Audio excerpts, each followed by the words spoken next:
Good afternoon, or good evening, my fellow Tottenham fans, or good morning, wherever you're tuning in from around the world. And welcome back to the Irish Hotspur with your boys, Dave and Jack, bringing you your post-match fan show where all you guys can come on and have your say about all things Tottenham Hotspur. For the fan show members, all your links. Your link is up in the community section for you if you want to come on and get in the back end. Otherwise, if you are planning to come on now. It is now your chance, because I know it can fill up very, very quickly at times.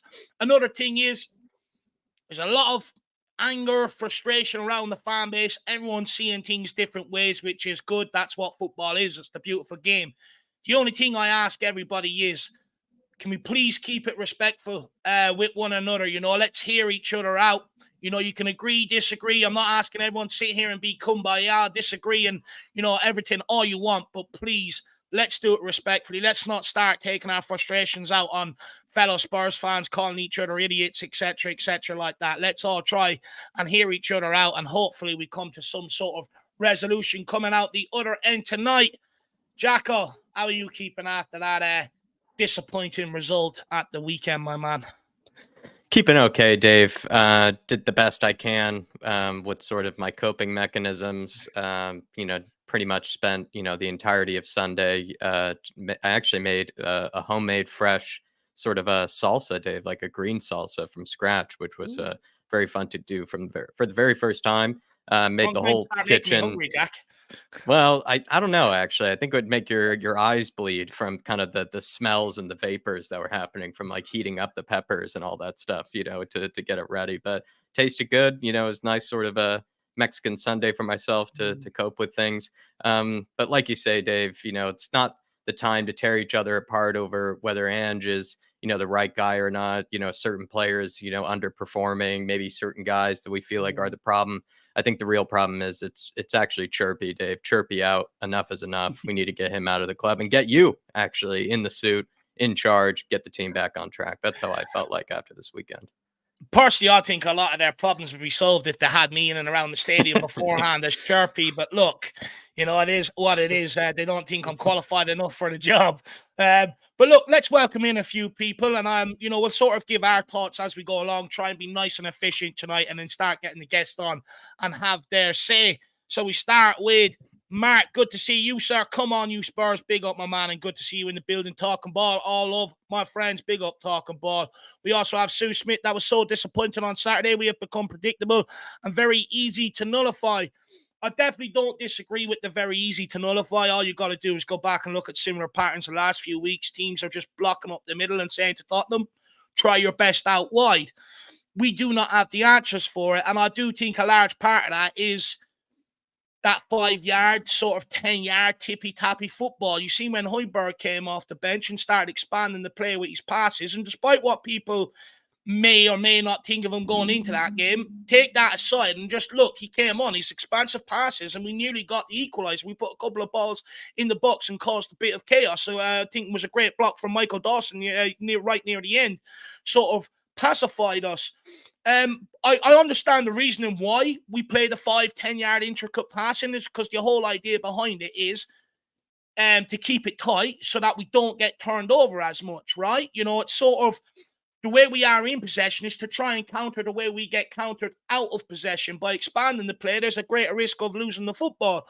But when we're basically, what am I trying to say? So we're basically in possession. We're trying to stop ourselves from being countered, but it's not helping us going forward, because then there's no expression, no creativity. We're not taking shots. We're not putting balls in the box. And all that is to try and stop us being countered the way we have been regularly counted over the last 12 to 13 games. So it's a bit of a problem, Sue, and one I think they'll probably work on over the next 2 weeks. I actually don't think it's as massive as an issue as it's been sort of blown up to be. I think it's quite simple. You find another way to stop us from being countered, and you instruct your players to go and be free and be creative, and I think it's simple in that regard. Sue Smith, Jack, what's your thoughts on that, just quickly, man? I actually thought you brought up a lot of different sort of good points, and I don't want to get lost in too many sort of tangents on them, but the word that you sort of brought up that I do think is kind of the one of the cruxes behind why we're having problems going forward is like what you brought up sort of with Højbjerg is just an example, is it doesn't feel like many players are making like those penetrating passes that actually do take a risk, that Yeah. actually do try to move the back line or the opposition midfield. It does feel like we're just constantly trying to work it around the defense or around the, kind of the clogged up midfield. We're not seeing also as well many runs beyond a field. It feels like sometimes those defenders, into space. And another thing I would just quickly point out that I think is a problem that is coming to mind here is players, to be honest, like Ben Davies playing this sort of hybrid kind of inverted fullback number 10 role. If they're going to play that high up the pitch in front of the opposition 18 area, I just don't think those are realistic players that you can actually put in those sort of positions to cause a threat, because he is standing and playing in areas where he can be a threat. It's just we know the actual quality of the player. He's never going to try to contribute. He's never going to contribute in those sort of areas. So that I think was also a problem in that kind of day, was just having guys in positions that they're never going to really do what Ange Postecoglou technically is expecting from his players in those sort of positions either. And look, that's probably where the questions come in and around, should he adapt to certain individuals like that? But I've made it my priority since I come here about building a proper squad, and realistically, you shouldn't have to change. The next guy we should stop calling them backups, call them more rotational options, should be able to come straight in and be able to do what the guy in the previously was doing. So, it probably alludes to that we still have a bit more work to do with the squad. Ellie, good to see you in the building. She says, I'm in the house, but I'm caring for Ange, so can't come on the fan show with you, Huns, as she's bad after her big up. Well, Angela, I do hope you recover very, very well from your big operation. There's no better woman than the big, caring Ellie and the big personality and the caring side of Ellie to be able to look after you. And also, she loves a joke or two, so she'll definitely cheer you up and put you in a good headspace. Huh? In the Ellie we trust, and in the Ange we trust as well. Hopefully Angela gets a bit better as well. Pick up to Ellie. Spot on. And then she also comes in and says, let's not lose it too much, even though we've been playing poorly. Things can only get better, as I feel we've seen the worst. 100%, Ellie. Couldn't agree more with that sentiment. And then also Derek Hutchins says, big up Dave and Jack and all in the chat. Good to see you, Del Boy. Hopefully you're keeping well. Talking ball member for 17 months. Big yourself up. And Jesus, I didn't even realize you remember that long. Really appreciate the support. Says, would you keep Richie as backup? Should we upgrade him? Now, I've seen this comment before I came in, and it is something I want to address. And I'm going to be quick on it, and we'll get Jack's quick thoughts, and we'll keep moving along. Like we said, the Fishing Boys is our new name here. We don't want to be keeping all you guys here for 5 hours on a Monday evening and talking it to death. We want to be a bit more efficient in that regard. But look, when it comes to Richarlison, and I've seen it in the chat sort of after the game. I've seen it on social media, seen it across various social media platforms. I feel like Richarlison is the one being scapegoated for this defeat personally. And the reason why I say that is, if we had Haaland at the weekend, would he have scored? No. You don't put the balls in the box or supply Richarlison. What do you expect the guy to do? We all know he needs service. That's the sort of guy he is. When we let Harry Kane go in the summer, the trade-off was, we now have to provide Richarlison. You're going to lose that creative nature that we had with Harry Kane, with the passing ability and stuff like that. But the reality is, every striker in world football feeds off service. And he didn't get any. And I just feel like we're being unfair towards Richarlison. The moment he's sort of had a couple of games where he hasn't scored. Now, the one last week, no excuse for it. And I'm not going to sit here and say he was great, over the weekend either. He wasn't. But the reality is, you don't put the ball in the box, he ain't going to score. When someone was playing up there and he wasn't getting service, that was the first thing that was called out. But because it's now Richarlison and he's not a fan's favourite, he's the one where it's all getting pinpointed. Let's shoot the shit and let's be real. Son was crap, way off it. Richarlison was crap. Kulusevski was crap, even though he scored. And same as James Maddison. It's not on one individual. It was a collective that day. But ultimately, what do you expect your striker to do if the ball ain't going into the box? And that's where I'm at with it. Would I keep Richarlison around and upgrade on him? Look, of course, if we had the option to go out there and upgrade on Richarlison, I'd bring him in and I'd keep Richarlison. I keep saying this over the course of a season, you're going to need a couple of strikers. You bring in a 25, 20 goal season striker, add 15 that Richarlison will get you every season. That's enough goals to put you into a campaign. Not one striker alone will carry us to a title. Even when we had the great Harry Kane, we always fell just short. That goes to show one striker alone will not carry you to a title. So for me, you keep him, you bring someone else in here, like I've argued all along. Jack, where are you at with it? I think you covered a lot of good points there. The one part I would add is like it seems like now we're holding all of it. We were praising Richarlison for getting back into fine form, doing the best he can to, get into the best version of himself. And then all of a sudden, like he misses one game, one or two games or whatever. Even, I think in that one game in the cup where he didn't score. And it just feels like we're holding him up to entirely different standards. I'm just sort of confused when it comes to it. It's like one day we're sort of praising him for trying to get back to some version of his best self. Then the next day we're holding him up to, I don't know, like Erling Haaland standards. But even so, I'd say players like Ollie Watkins, for example, until recently, I think he actually was on a bit of a scoring drought until like the last like 2 or 3 games or so, where he's kind of back into it. But I don't think you would hear probably Villa fans tearing him apart after going a game without scoring or anything like that. Just kind of feel bad for Richie that he's basically been probably, when it comes to goal scoring, right, easily our second best player this season, has carried us when Sonny was out as well. And he's kind of just thrown under the bus quite quickly. I feel a little bad for him. It just feels like everyone was just waiting for him to have a couple of games and not scoring so they could have another pop at him. And look, I'm not sitting here saying he's going to carry us to where we need to be, but we're going to be brutally honest and assess the performance. The whole front line was crap, including Madison, who's tasked with creativity as well. Cynical Dad, good to see you in the building. Hopefully you're keeping well. We also have Davey Hall says some players must also get blamed. One big killer for us is the slow play midfielder goes missing. We can't rely on Madison and Son wingers who can't go by a man too.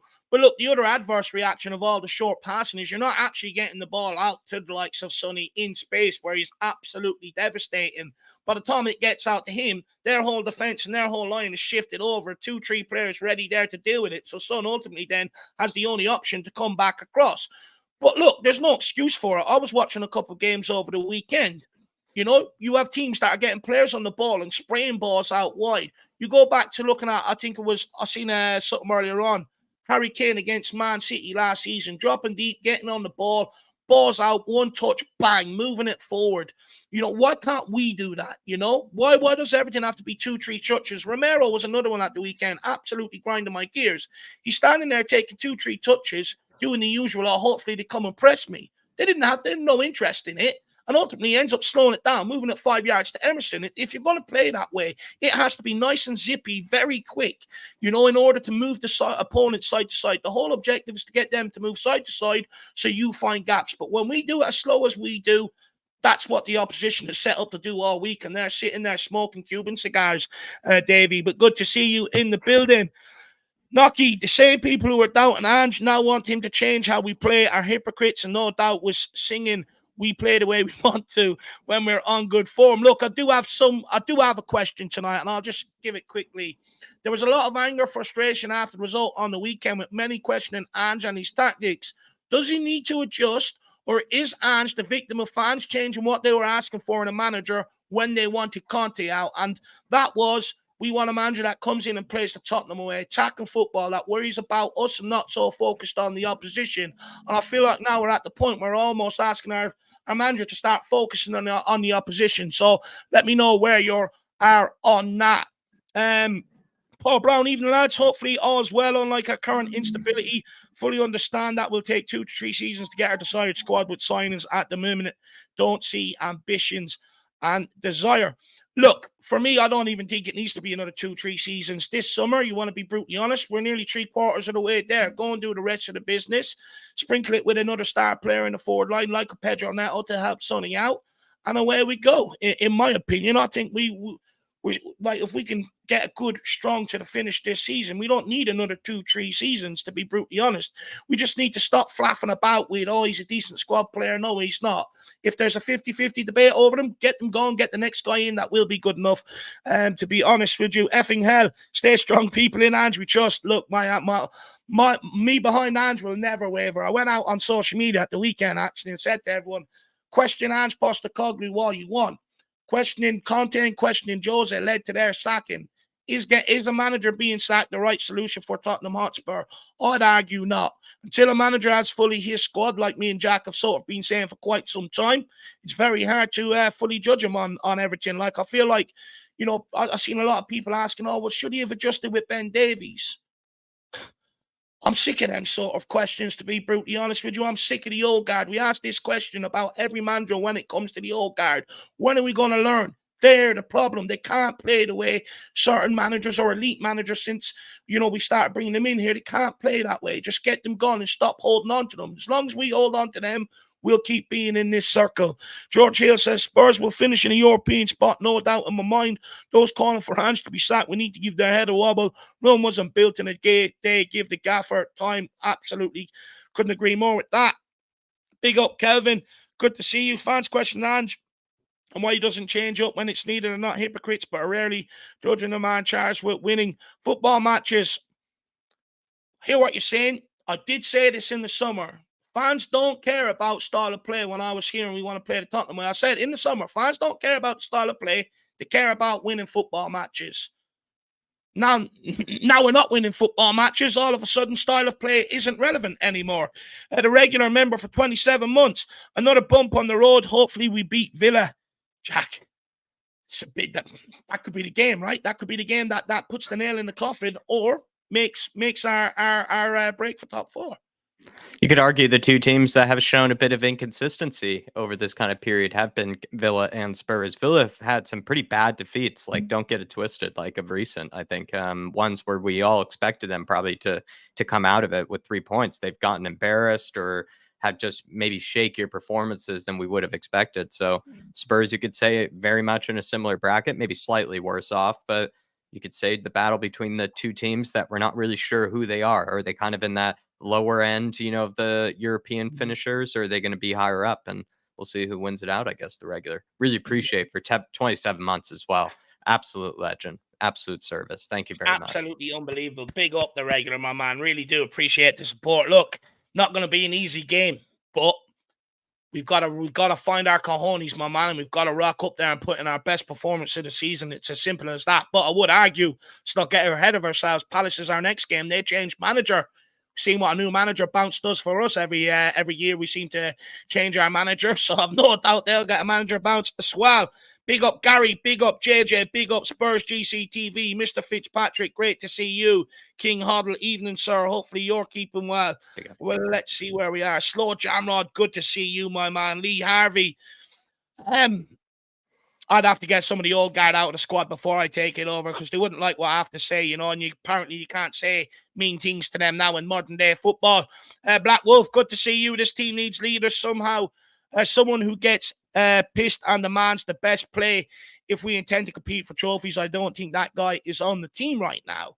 Jack, I think that's a fair comment. It's something I've sort of been saying in the middle of games. You don't have that guy that's demanding standards almost. Yeah, it feels like we do have guys that will become those sort of players. Like, because I don't question a lot of sort of the mentality of plenty of these guys. Just then again, though, I have to remind myself, despite how impressed I am by some of these players, they are still quite young, a lot of them, and they will have a lot of learning to do. They haven't played in enough seasons or enough years to experience everything or to know what to do in certain situations and how to ride through the blips, how to ride through the highs and the lows, and all these sort of things that I think this young team is going to still have to learn with. Also, even learning such a progressive and really risky style of play, they're going to still have to come to copes with. And I think despite players like Pedro Porro, Vicario, Romero, etc., plenty of others, I really rate them highly in their mentality. Have to also remind myself they're quite young and can be caught for mistakes. And yeah, I'd agree that we don't have that guy, but I'd say Sonny for the right now is doing the best job he can and is better than the previous leadership group that we used to have for the most part. So I don't know if we can complain too much. And in the future, I think there will be that guy. Someone in this team, I think, will develop into being that guy. Very fair assessment there. Big up Black Wolf, my man. Great comment. And we're going to say welcome one or two more, and then we're going to crack on and get the guest on. Foggy Foams, good evening, guys. Feel like the guys who were meant to rotate the squad with are below the level required, need better quality. Foggy Foam, couldn't agree more with you. I mean, how long I've been highlighting, I tried to say it in the summer about the likes of Ben Davies and stuff. You're not going to be a good squad player. You wait till you have to rely on them, they'll let you down. And that's exactly what's happened. And this is where I'm at now. We got to stop just making excuses for them. You can't do the job, get out. Simple as. Great comment, Foggy Foam. Stephen Wilson, good to see you. Hopefully you're keeping well. We also have Sam DeCosta. Great to see you, my man. Nick, that Darren Ferrin is in here as well. Good to see you, along with Hotspur 82. Great to see you, sir, along with Stevie D. My view of what success means this year has not changed. And you've been fairly consistent on this, to be fair. I've seen enough from Ange this year to back him. Liverpool, City, Arsenal are levels ahead to expect best of the rest. 7 months is never made sense. Fair enough. It's fair enough. He's been very consistent with that. Big up Michael W as well. Good to see you in the building. We missed Adoji and Porro. 100% we did. But we have these conversations every single year. It feels like, oh, we're missing this guy, and that's what's held us back. It's why we gotta get used to now. It's a squad game and not just in a best 11 game. Big up Chris Agenbar. Great to see you in the building as well. Ben Impson, 14, my man. Great to see you. Leslie Crawford as well. Johnny's in the house as well. Good to see you.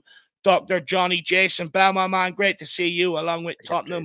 Tom, what's the Bell saying? He says the biggest thing is we're not generating enough quality chances. In some ways, we're lacking the full understanding of the system, chemistry, and confidence to really go for it. Look, I completely agree, and this is what I've mentioned it a few times. I think we've been very clinical with the chances we have created, but are we creating them as much as we were even under Conte? Being brutally honest, I don't think we are. I just think we've been clinical with some of the chances we have took. And look at some of the goals Richarlison has scored. You know, he scrapped for a few of them sort of self-made goals. So, and then also, Phil, great to see you in, my man. Big up Dave and Jacko. We deserve to be where we are in the league right now. The squad resembles that our fan base can be so reactionary at times. Patience is key. And then Ed Sweat, and a significant problem at the moment is combinations. Seems like given the injuries and then players coming back 100%. And you know, hopefully these next 2 weeks, everyone will have, you know, be training together on fire, all the sort of rhythm and the patterns that they were developing before all this happened. Hopefully start flooding back to them over the next 2 weeks. Ed, but Jack, anything else to say before we crack on and get the guests on? No, everybody, please come on, have your say. Click that link, please. Mondays, we like to have a nice chat, wrap up what usually is good news. But, you know, in this case, you know, we're just going to have to assess what went wrong and how we can go from here, everybody. But if you can first smash that like button, feel free to become a member as well if you'd like to. But we're going to start with a very familiar face here, the Tron. See how he looked at things. I think, unfortunately, both of your 4-0 predictions, you and the Trons, did not happen this last weekend. So I blame him for my 4-0 prediction. He gets me deluded sometimes before the games. Let's bring him on. Tron, how are you keeping, my man? You're always blaming me for something, so that's nothing unusual there, to be fair.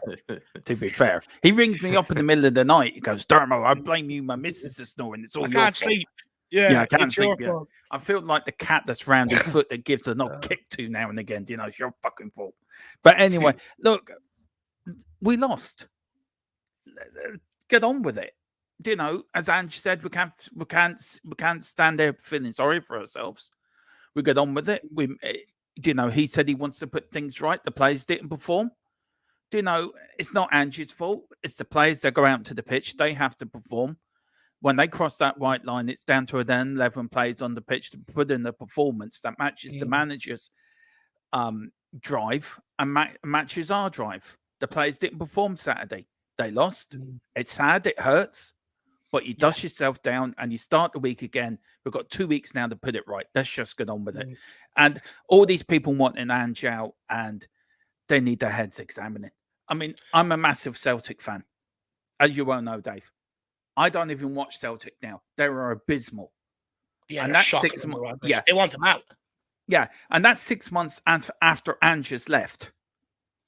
So let's get a little perspective here. He's only been in the job 7 months. Let the man do his job.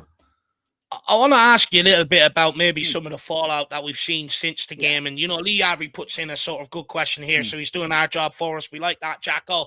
And he says, do you think Ange ball works in the Premier League? Apart from the first 10 games, everyone knows how to play against us. And look, these aren't my questions, by the way. I have my own thoughts on Ange. So when me and Jack are asking these questions, don't automatically assume they're our thoughts. But Dermo, work away, man. Look, I think Ange needs to evolve Ange ball in the Premier League. The Scottish League is a little bit different than the Premier League. Look, the Scottish League, you have to beat what's in front of you to win a league up there. That's not a given, to lots of people's surprises and thoughts that Celtic and Rangers just rock up and win the league. No, it's not. You have to beat what's in front of you. Coming down here, the Premier League is a different beast, so you have to evolve as the season goes on. And I think Ange would have taken a lot out of the defeats this season to change Ange ball in a way that it becomes more Premier League friendly. That's my opinion. So I think Ange would have taken a lot out of that defeat and tweaked it and a lot here, there. And Ange will succeed. Ange will be successful. But just give him time. He needs time to do what he does best, which is making successful football teams. I've one more question for you, and then we'll let Jacko come in with a couple off the back of what you were saying there, Dermo. Again, a lot of split opinions. Some people focusing on the defense, some people focusing on the forward line. I mean, where does Ange need to tweak Ange ball to make it more effective to the Premier League, like you're saying? Look, I think there has to be a connection between the back, the middle, and the front line. There has to be one narrative right through the spine of the team. So the back four, the back three have to know what the midfield's doing. They then have to what the front three are doing. So there has to be a complete connection between the whole team. I feel players are getting used to it. I think we do need to tweak up front. I think we need to tweak in the middle. I don't think we need to tweak the defense, bar getting backups for the likes of Romero, Destiny, Porro, Van de Ven. But I think the midfield will need a bit more creative midfield in there. I don't think Maddison's on the pace at all for whatever reason. And I think up front, as well as Richie's been playing, when I was at the Brighton game, he works so hard up front, Richie does. He never stops running. And it was like I watched one attack. Richie was in pure space for about 2 or 3 minutes, and we didn't get the ball to him. It's only a player looking up and seeing Richie's free, pass the ball quick. As you said, slowing it down, it gives the opposition time. And when he did get the ball, there was 3 Brighton players around him. Couldn't do nothing with it. So we need to quicken up the passing. We need to be quicker on the pass and the ball. When we get the ball, we need to look up, right, where do we need to go? You need to, before you get the ball, you need to be thinking ahead. Where's this ball going? Where's this ball going to? And this is the problem. We're not thinking ahead. We're thinking, once we get the ball, then we think, instead of thinking before we get the ball, what position do I need to be in? Where does Sonny need to be? Where's Sonny going? Is there a gap for Sonny or is there a gap for Richie? Do you know what I mean? We're too slow in making decisions, and this is where it needs to be tweaked and quickened up, I think, in my opinion. I just have a slight sort of, I don't know how I can form it into a question afterwards, but I do have a slight rant with kind of the goals that we did end up conceding. Yeah. Dave and Dermot was like, ultimately, I think Wolves did have the better of the chances in that game. When I look back at the highlights, I kind of saw Sarabia in particular kind of had a few chances in front of goal that he probably should have buried. Also Wang Hee-chan had a decent sitter too.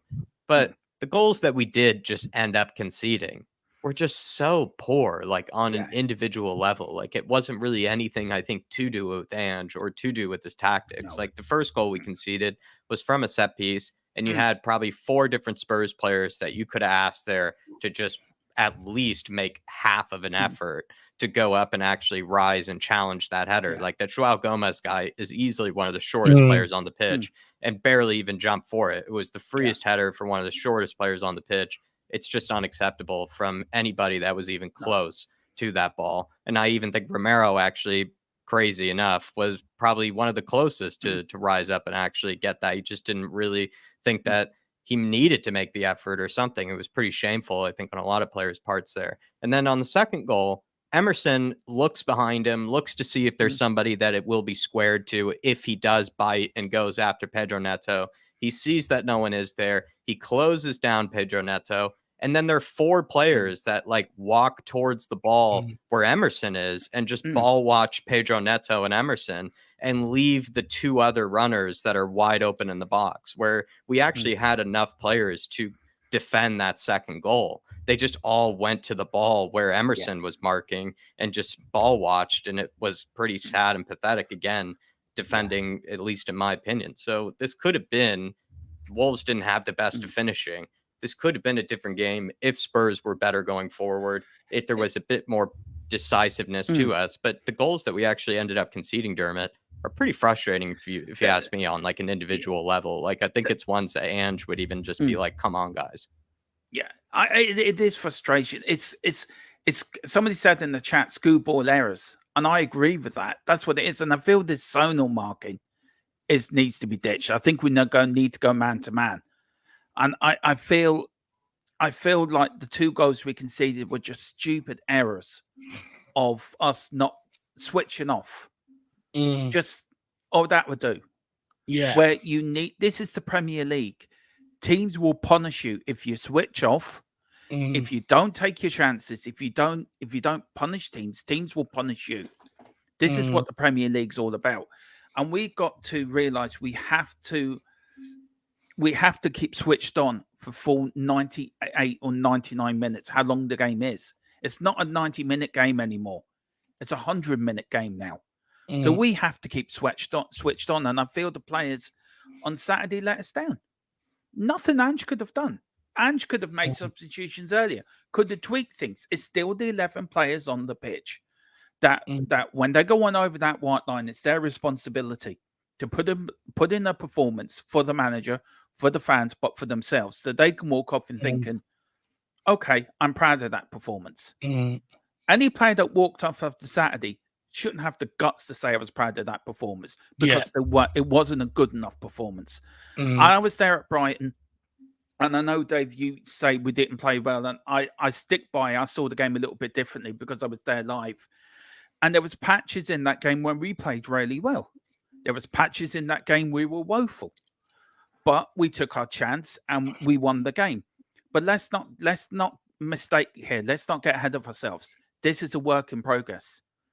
There's still players in there. The Deadwood we need to get out. Davis came on, was woeful against Brighton, woeful against Wolves. I said in my pre-match prediction, I even said in my own show, this is where the link pins will be. Our weak links will be the fullbacks. Wolves punished us for that. So let's get off Ange's back. Let's take a. We never thought we'd be where we were within seven months of him coming. To be fair, how much before the season was everybody saying we're going to be relegation without Harry Kane, or we're going to be in the lower league? We're fighting for Premier. We're fighting for Champions League. We're still within the European hunt, and Ange's come on. He's worked wonders. So give the guy a chance. I am sick to death of fans going on, I want Ange out. Well, if you want Ange out, go down the road and support the other lot, because we don't want you at our club. I get so pissed off with people like that. What do you want? Do you want Conte? Do you want Mourinho? Do you want the boring football? Tottenham is the dairies to do. We all wanted Tottenham way football. I'm happy I got my club back. I'll take the good with the bad. I take the rough with the smooth. Tottenham will be successful again. But don't go criticising the manager after 7 months. It is fucking ludicrous. Strong word from the Tron. Strong Tron is what we'll call him tonight, just for 4 hours only. Dermo, my man, we better let you go because I know you're busy off to do something. Where can people find you? Yeah, I'm going over tonight. I'm doing a watch along, doing the Everton Palace game. I thought I'd just do that. Today, Roy Hodgson stepped down as Palace manager, and that sort of gives us an insight because we're playing Palace in 2 weeks. So I thought I'd give an answer, see what they're like. But if you want to come over, we've got the football, we've got the watch-alongs, we've got the football debate, we've got the podcast, and also we've got the Formula One starting on there this week as well. We've got 3 days of testing, and then the Formula One season starts on our other channel. Sportstron. Sportstron. Yeah, we're doing that, and the rugby as well. We're sort of spreading out a little bit as a brand. And it's been really successful, actually. And we're up to 1,780 now, so we're closing in on 2K. So we'd like to be there for the end of the season. So, but thanks for letting me on again, guys. I always enjoy coming on here. This is my spiritual home. Always has been, always will be. I appreciate your sports, Tron. Look, you go and enjoy yourself. Thank you very much for getting us kicked off this afternoon, my man. And we'll have, I'm sure, more conversations during the week. Sports Tron, see you later, sir. Yeah, delusional Tron is here to stay. All right, see you later. Have a good night, Tron. Yeah, man, have a good one. Have a good one. Oh, what are you going to say? I said 4-0 for the Palace game. I'm saying it now. I won't be falling into that trap again. But big up Dermot Tron, my man. Thank you very much for getting us kicked off. People, please get across and show him some support.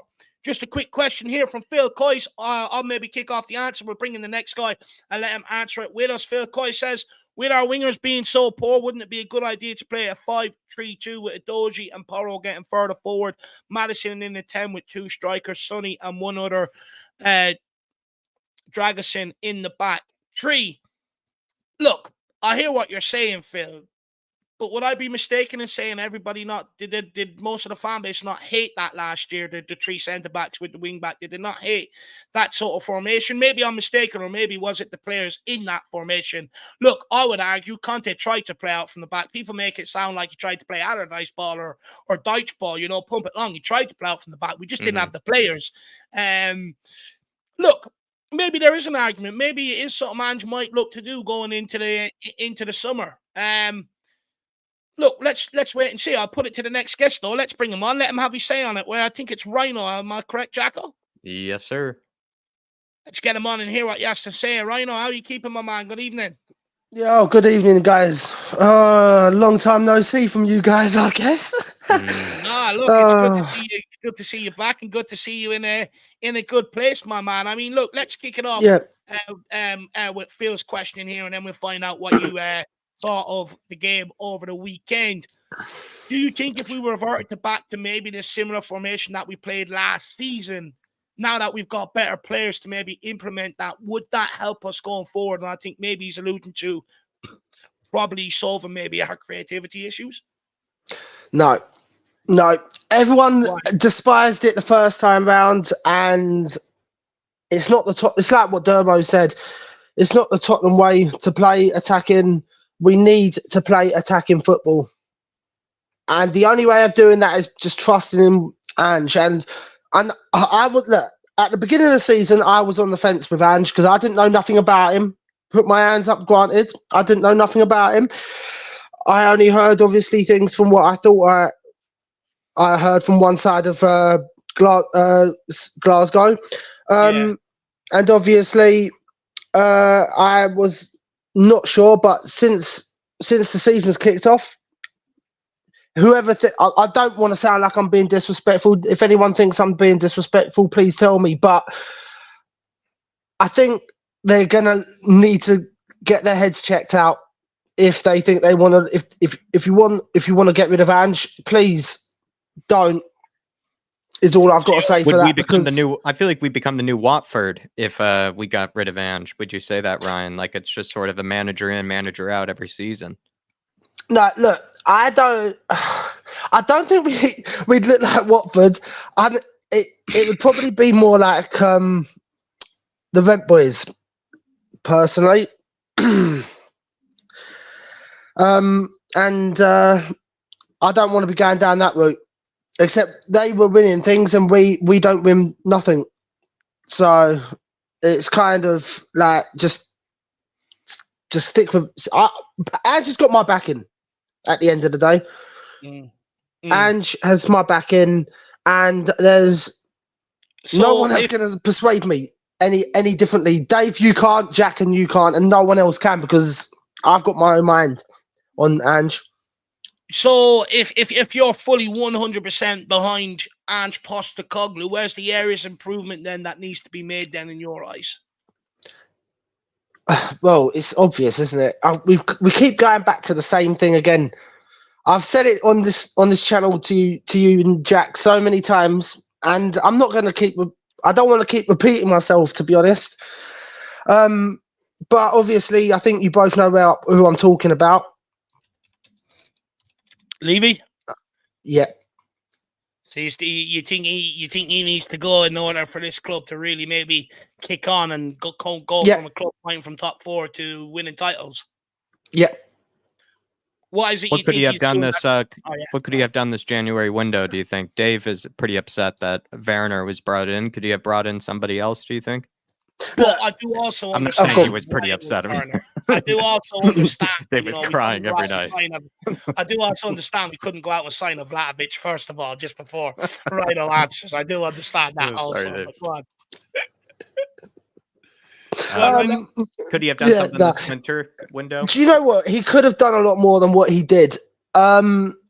He needed to bring in more players. Okay, look, I understand the Werner situation, right? I'm with Dave where I understand that situation. We wasn't going to go out and get someone like a Vlahovic or even in an unrealistic terms an Mbappe or someone like that, right? But he could have brought in more than what he's brought in. He's trying to make... The thing is with Levy, he's trying to think about the money. And I've said this, and Dave, you know that I stick to what I say on this about Levy. Even when Conte and all the others were in charge, I was just wanting Levy to go. It's down to Levy. It's not anybody else, and I'm getting sick and tired of having to say the same clown's name every single time something goes wrong. And it's down to him. Not Ange, back Ange. Everyone needs to stop thinking it's Ange. It's not Ange. Because if it was Ange, right, let's put it like this. He wouldn't have been winning titles up here. Think about it. He wouldn't have been winning titles up here, guys. So, obviously, you've got to look at the next best thing. And well, not the next best thing. The only other option that it is. And it's... Well, I don't even want to say his name because it makes me sick. You can say what you want, man. No, but it makes me sick. It makes me sick just saying his name. But yeah. Ryan, I mean, there are so many good managers in the Premier League. Do you think Ange, despite how much you have faith in him, could he be being found out? I mean, there are a lot of other smart managers in the Premier League. No matter how much you rate him, like they can figure things out. No, Jack. I think that's where everyone's trying to say the same thing as what you're saying a little bit, Jack, that he's been sussed out. But then the only reason why he's been sussed out is you got to look back at who brings in the players, right? Yeah, okay, fair enough, right? We all know who's been bringing in the players, but who's been opening up the checkbook?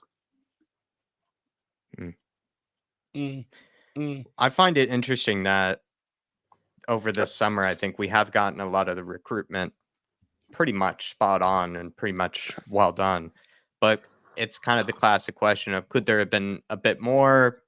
Could they have pushed the boat a bit further? Which I would say is always seemingly kind of the typical question or the typical issue there is kind of with Levy, whether you like him or love him or hate him or neutral about him. I'd say that's always an accurate reflection, as plenty of people usually feel like even if the window was pretty good business, there was something that was still left over that could have been addressed or could have been, kind of looked at. And whether it was center backs over the summer, maybe getting that extra center back.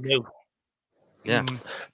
But look, right, there's a couple of things that I can agree where Dermo's going with this, and he doesn't have to agree with me, and that's fine. I accept that he, in his opinion, that's his opinion. Fair enough, but you got to look at it, right? It's not just one person who can write the checks, but then it's everybody else who's got to be bringing in the right players as well. And it might not just be Levy. Let's put it down to it. It might not just be him, right? But he's the one that's saying that this is how much money we've got every month, every window. And going on to what you were saying, Jack, about what else could he have brought in, right? He could have brought in a lot more than what he has brought in. He could have brought in a couple more defenders. Personally, like maybe one more defender. That's probably being a bit harsh to say bringing in another 2 more, because we all know that it's hard to get any players in January anyway. We could have definitely have got in a new striker, because we knew Sonny was going to be away at the Asian Cup or the AFCON. I can't remember which one it is now. Asian Cup. But obviously, at the same time, the other thing that I'm kind of like a little bit annoyed about, not people in, or not all. I'm not tarnishing everybody with the same brush. In the fans with the same brush, but people need to understand Richarlison might not be the best player, but you've got to understand, because like I know what it's like to have mental health problems, like you know, Dave, and you've been through there with me through the good times and bads, and I appreciate you for that. But we need to give Richarlison a bit more slack, because it's only going to take. I've said this once before, and I don't say it enough, to be honest. Richarlison is still a vulnerable person. Just because he's got all the money in the world and he's not putting in goals, lay off him a little bit, because it's only gonna. It's not going to help him if you're getting on his back. No, probably that's if we just supported him through the bad times, like most other clubs do. Like you said earlier, Jack, with Ollie Watkins. No one gets on Ollie Watkins' back just because he's not banging in a couple of goals. He's not a prolific goal scorer, and we all know that. We all know Richarlison's not. But criticising him and will, in the end, send him over the edge, and I don't know, God forbid, it takes his life or something. But then we need to support him before it gets to that stage, because I think the club have done a good job with that. You know, but I'm talking about the fans, Dave. I'm talking about the fans on this side of things, not the club. I understand that the club have done. They do everything they can every day with him, and that's fair play to the club, because this is the 21st century, right? But the fans, what they don't understand is getting on his back. It's not going to help him, because he might have a bad day one day, and the club might be there for him. But then if he doesn't turn up for training because he's having a real damn bad day, because Dave, you know what it's like when I've come to you with a few bad things and I've not wanted to do anything. Imagine if that's Richarlison and he doesn't turn up for training one day because he doesn't want to get out of bed or something. Then how are the club supposed to help him? But then how's he going to train to improve if he can't get out of bed? Look, Go on, Dave. Sorry. No, I was just going to say, look, I think when it comes to Richarlison, I think criticism on performances is fine. Anything beyond that is foul play, red card, should not happen. You know, never go personally to them on their personal accounts and stuff like that. Criticizing a player on their performance is more than okay. But look, it is good to see that, you know, the club have recognised that he did have them sort of problems and they have helped him and stuff like that, Rhino. But Rhino, that's the 10 minutes, my man. We've reached it. We better keep this show moving, my man. People are getting in the back end. But look, good to see you're back. Good to see you're getting back into a good space, my man. And we'll speak again very, very soon, sir. Yeah, I hope so, mate. I'll give you a message over the next couple of days or something, mate. Yeah, 100%. All right, Dave. 100%. All right, cool, Jack. Sir. Yep, you too. Peace. Peace, my man. Bye-bye. Bye-bye. Everyone, I think you should get a blue card for Moonhead, you know, on some of the occasions, but that's just me, Dave. Maybe we deserved a blue card at some stages. Yeah, 100%. 100%.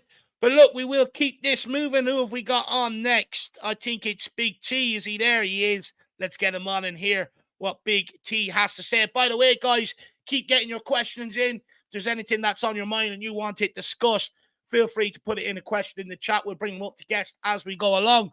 You want to show any support to your boys, feel free to throw it in a super chat or smash that like button, or both if you want to be extra generous. But look, let's keep it moving. Let's get on. Big T. Tyler, how are we keeping after the result on the weekend, sir? Been pretty bad for me. I've been sick in bed all week with COVID. I'm sorry, man. I missed the second most important tennis tournament after missing the first one with my hamstring injury earlier. So Jeez. hasn't been the best week for me. Which the only bright spot was on Saturday that I was going to be able to watch the Tottenham game. Well, that took a even worse turn. double So I'm double I, whammy. I'm very pissed off, honestly. Sorry, Where did it man. go wrong for you, Tyler? I don't know. Do you have Um, questions tactically about Ange right now? That sort of seems to be the theme right now. Ange needs to either change something or he's been found out. Do you have any sort of opinions in that kind of realm? Yeah, I mean, look, I don't think that there's really like I don't know if there's really a tactical issue. I just like parts of what bothers me is like, which is this is gonna be like a little bit wild to say, but like we actually have players that like perfectly is for that Conte system now. Like we have the wing backs now. We have three really good center backs. Like we have the counter attacking wingers. Like it just doesn't make sense to me now. Like we don't have we're playing inverted fullbacks and both of our wingers are both inverted as well. So like just a crowded mess. Everyone's just passing around like each other just at the top. No one's trying to like create anything. It's just a shit show right now. And then when we do turn the ball over, like it's a little bit lazy getting back, but then like for that goal, we get back and Emerson takes the angle away from him. I do kind Yeah. of wish Emerson tried to like go to win the ball too and try to like make him not just like sit there with it, but someone's got to be looking and tracking the runners coming into the box. I mean that was unacceptable.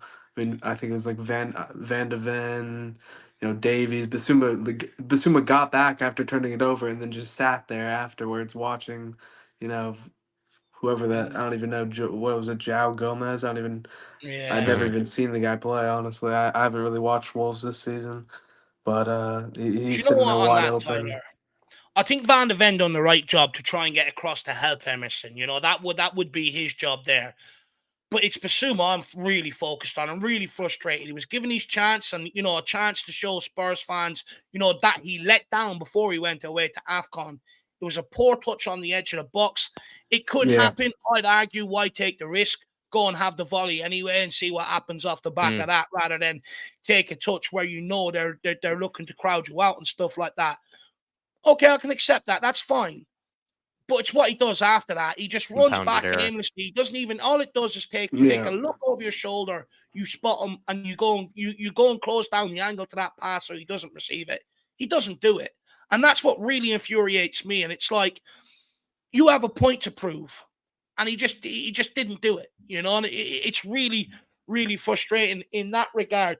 But look, there's been a lot made around tactics, Tyler, and stuff like that. But Alban says here we need a tougher mentality. No Yep. manager can teach that. Is he right? 100%. This is something that this club has lacked for a long time. Even under Pochettino, we're always the needy men, but that we lack that sort of killer instinct. When things did go wrong, we don't have that sort of okay, we'll go out there and show you attitude. We sort of just cry about it, moan about it, ask everyone to be nicer about it, and all this sort of jazz. How do we change the mentality at the club then to be able to gear it towards that? Because I think, Jack alluded to earlier, I think Porro has a good mentality. I think Son has a good mentality. I think Romero, I think a lot of our players have the good mentalities. We're not seeing it reflecting on the football pitch. Yeah, I mean, how many managers or how many seasons in a row now is the same shit gonna happen and are they gonna continue to get all the blame? We can't just keep blaming managers, keep blaming tactics. There's clearly something going on. I just don't get like what I can't put my finger on it. I don't know what the hell is going on. Why can't they just stop switching off? Like just focus up, please. Like the goals we do concede, and it's a lot of set pieces, a lot of crosses, a lot of cheap giveaways, and then countering, obviously. But it's like just the cheapest ways to give away goals. It's so frustrating. Like overall, like our team is more than good enough. Like our defense is more than good enough now, but we're still conceding these goals because of laziness. Because maybe we don't have the strongest players. We don't have the strongest mentally players. We don't have the tallest players. Like maybe they're just getting way too easily bullied on these set pieces. Maybe it is the set piece tactics. We got to get rid of the zonal marking, I think. But it's so frustrating. Like we so many games this season where we've dropped points or whatever because of the dumbest mistakes, and it's like you see Arsenal score these crap goals all the damn time. It's the same goals that we're conceding, and we really got to figure it out because it's not going to just automatically stop. Something's got to change within these players. I completely agree. Ben, let us know whether you agree with Tyler, and also let us know how you think we can change the mentality in and around the place, because we've had some of the greatest mental managers in the game, Jose Mourinho, Conte, and Ange Postecoglou, and it still can't seem to shift that weak mentality that's sort of around the place. So let us know how you think we can change it, Al, Ben, Jacko. Now it's your time to shine, my man. Ask Big T some questions. I mean, kind of the theme as well after that game was sort of top four, right? Was that a massive blow to your top four hopes, would you say, Tyler? Or do you still think we have a chance of finishing around there? Yeah, I mean, at the time, I was full panic mode. I always do it after a loss or a bad performance. I just start fucking going crazy, saying the most stupid shit possible. I'm like watching United went up 2-0 early. I'm like, oh, that's it right there. United are way better than us. They're easily getting top four now. But I mean, look, it's obviously it's not over. We're still sitting in a pretty good position. But yeah, United are looking much better now, and I mean Villa are a tough team as well. So it's definitely not going to be easy. A lot of the issues I do have with Ange, like it's more of like the players we brought in and the like selection, because there was no reason to be selecting Davies. As soon as I woke up and saw that I had a fever, but that even pissed me off even more because I did not have a good feeling going into the game after seeing Davies. You made a comment similar in the watch along, and I remember it. It was very poignant at the time. As soon as you seen his name in the lineup, you felt like we were automatically going to lose that game. It automatically gave you that sinking feeling. I like, what are we buying Dragusin for then? Like, I get that he is young, but I mean, we're paying 30 mil. We're taking him from Bayern. We get this deal done. Everyone's happy. I mean, the guy's strong. He's big. He could do something on them set pieces to help us defend. Like, we need a guy like him in there. And for Would that him to corner just have sit on the happened bench. would that goal from the corner have happened if he was there? I mean, I can't say now. That's impossible to say, obviously. But no. Could it be I mean, because of I the don't get why we're position not that using him then. could it be because of the position that these inverted fullbacks play? Like I said it earlier, Tyler, like Ben Davies is just playing as high as the striker. He's playing on the top of the edge of the 18 at times of the opposition, and even towards the end of the game, remember, he had that good chance to actually grab us an equalizer. He just pulled off another clearance. He actually had two chances, if I remember, where he basically had, more clearances in front of Wolves' goal than he really did actually have an effort on goal. But I don't know, like, could it be that Dragusin just can't really play that high up the pitch, like in that, high of a forward area? He's just more of a center back in this sort of system. No, because Emerson can't either, and Davies can't either. So there's no. I was so upset. Like I wanted to play Emerson as the left back and Dragusin or Romero as the right back. I don't know, but it's I just don't get what do we buy the guy for then if we're not even going to use him? We're going to still bring in Davies. The guy has proved how many times already this season, let alone in past seasons, that he's just not good enough at left back, especially if he was playing one of the center backs. If he was playing the left side center back, okay, whatever. Why do managers keep selecting him though, Tyler? And it's the last question for me, my man, because Conte also had opportunities not to select them. He did. Yeah. Jose had opportunities not to select them. He did. Yeah. Why does he keep getting selected? What is it about him? Because despite my protest and how much I highlight how bad he is, he still plays. Why? It just doesn't make sense. I mean, we had the same issues with Dyer as well. I mean, I just have literally no idea. And I don't even hate Davies. I like Davies. He's had some really good moments for the club. He does, sometimes have games where he's phenomenal defensively. But I mean, the guy he's just not good enough. We're gonna bring in a guy like Dragusin. he's got to play that game. And I'm sick of seeing the excuses. Oh, we only lost because we didn't have Adogi and Poro. Like, I mean, maybe Poro would have put in some crosses, but I really don't think anything would have changed in that game. I If you're think relying on your fullbacks to break down teams, then what are you paying your forwards for? What are you paying Maddison for? I get it. They would have helped. They would have contributed. You know, Doji's so much more effective going forward than Davies. Poro's so much more effective than Emerson. I actually don't think Emerson's bad on the ball. I think his biggest problem is he just doesn't simplify it. It's just, if he done one touch, moved the ball, and went on the overlap to receive it, or dropped in the position to receive it, he'd be so much more fine. But I feel like when he gets the ball, he slows it down, invites pressure, and that's where sometimes maybe he catches himself out. But look, I agree with you. That's one thing that was driving me mad over the weekend. Like, I fully get they would have helped us, but if we're relying on a Doji to cut down Wolves and Pedro Porro to be the creative guys, then we've got massive problems going forward. You may as well just send all the forwards home and bring in the under-21s at that point. Jacko, have you a last question for Big T? I was actually had a tiny rant on maybe, go for the rant. I don't know, like, no, well, it was going to probably derail this, so might as well just have Tyler respond to it on sort of the answer to maybe why Ben Davies continues to stay here. I did see something once on Twitter, Tyler, that Ben Davies and Sonny are supposedly like very good friends, if not maybe best friends, kind of in the team. Sonny rarely posts personal things, kind of like on a regular basis on his Instagram. He has done so multiple times for Ben Davies. Like when Ben Davies was even missing his dog, you know, for a day, like Sonny put on his Instagram, like, find Ben Davies' dog.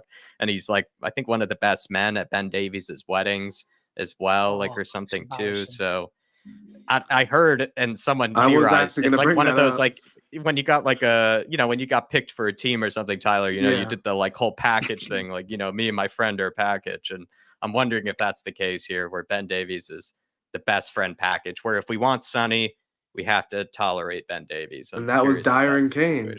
For some weird reason, that was Dyer and Kane. I mean, this friendship shit has got to stop. And I hate to bring it. Mentality, part of the mentality problem. I hate to bring this person up, but I think he should just.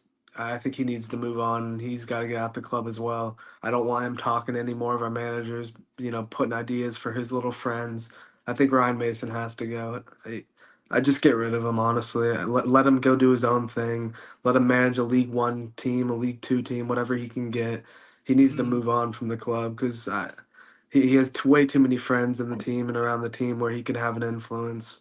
I think he's got to go as well.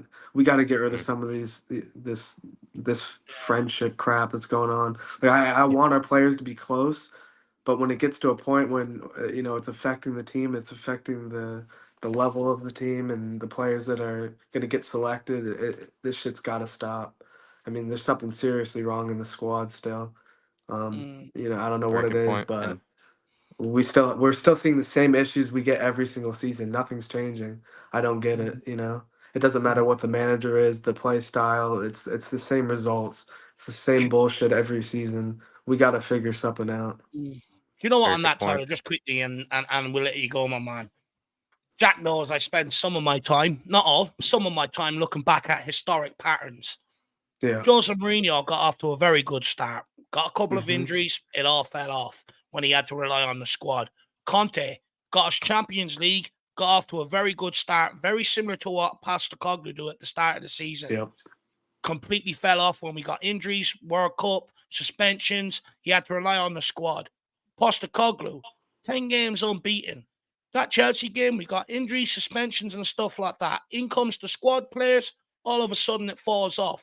And what I see a recurrent pattern also happen is when we get our big players back, because the momentum is already killed from where they left it to where they come back into, they struggle to get back straight back into the season and try and salvage it. You know, when they left, we're still in all the cups. We're up in and around. You know, people are talking about an early title challenge. As soon as they come back, they're just going, lads, how are we still only fighting for top four? What the fuck?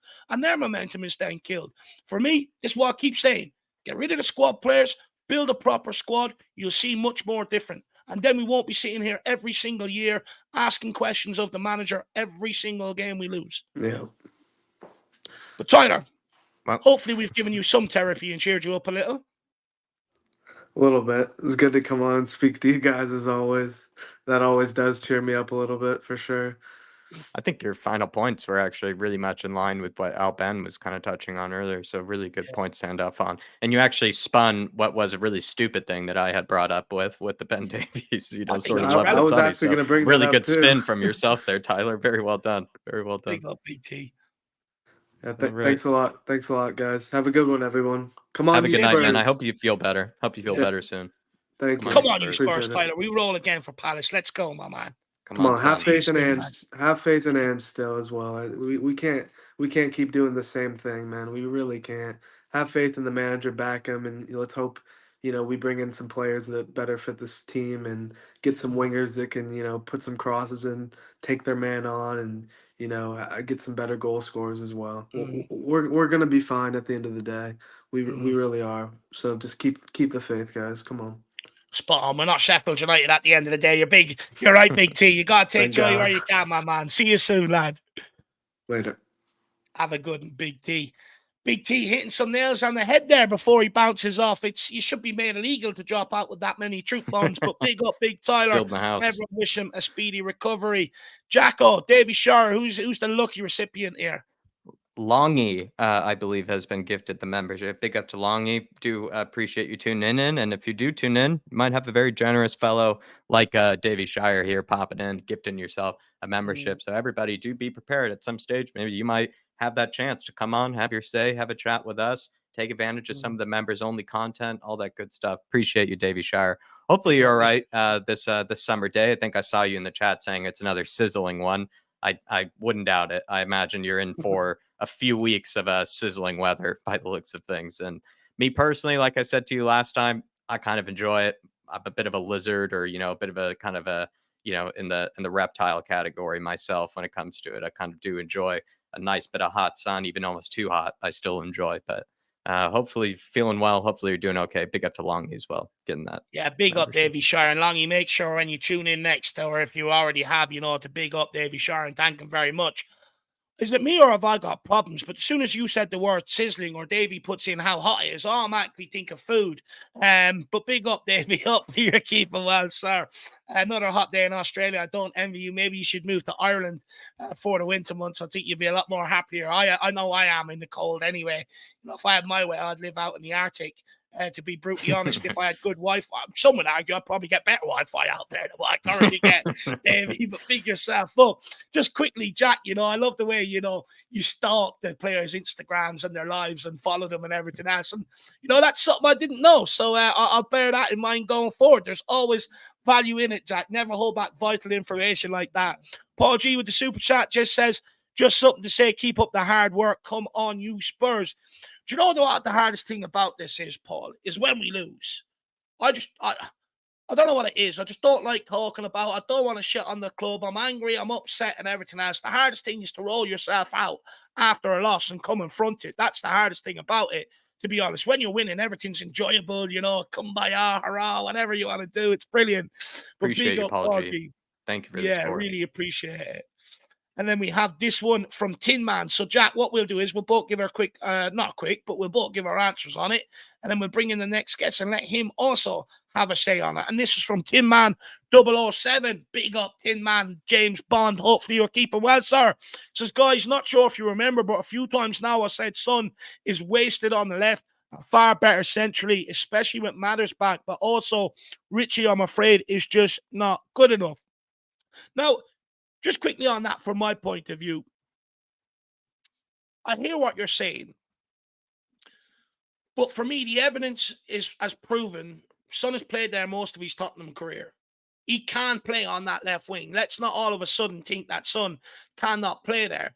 Now, the argument I do take, with age, you lose that bit of speed, you lose that bit of sharpness, right?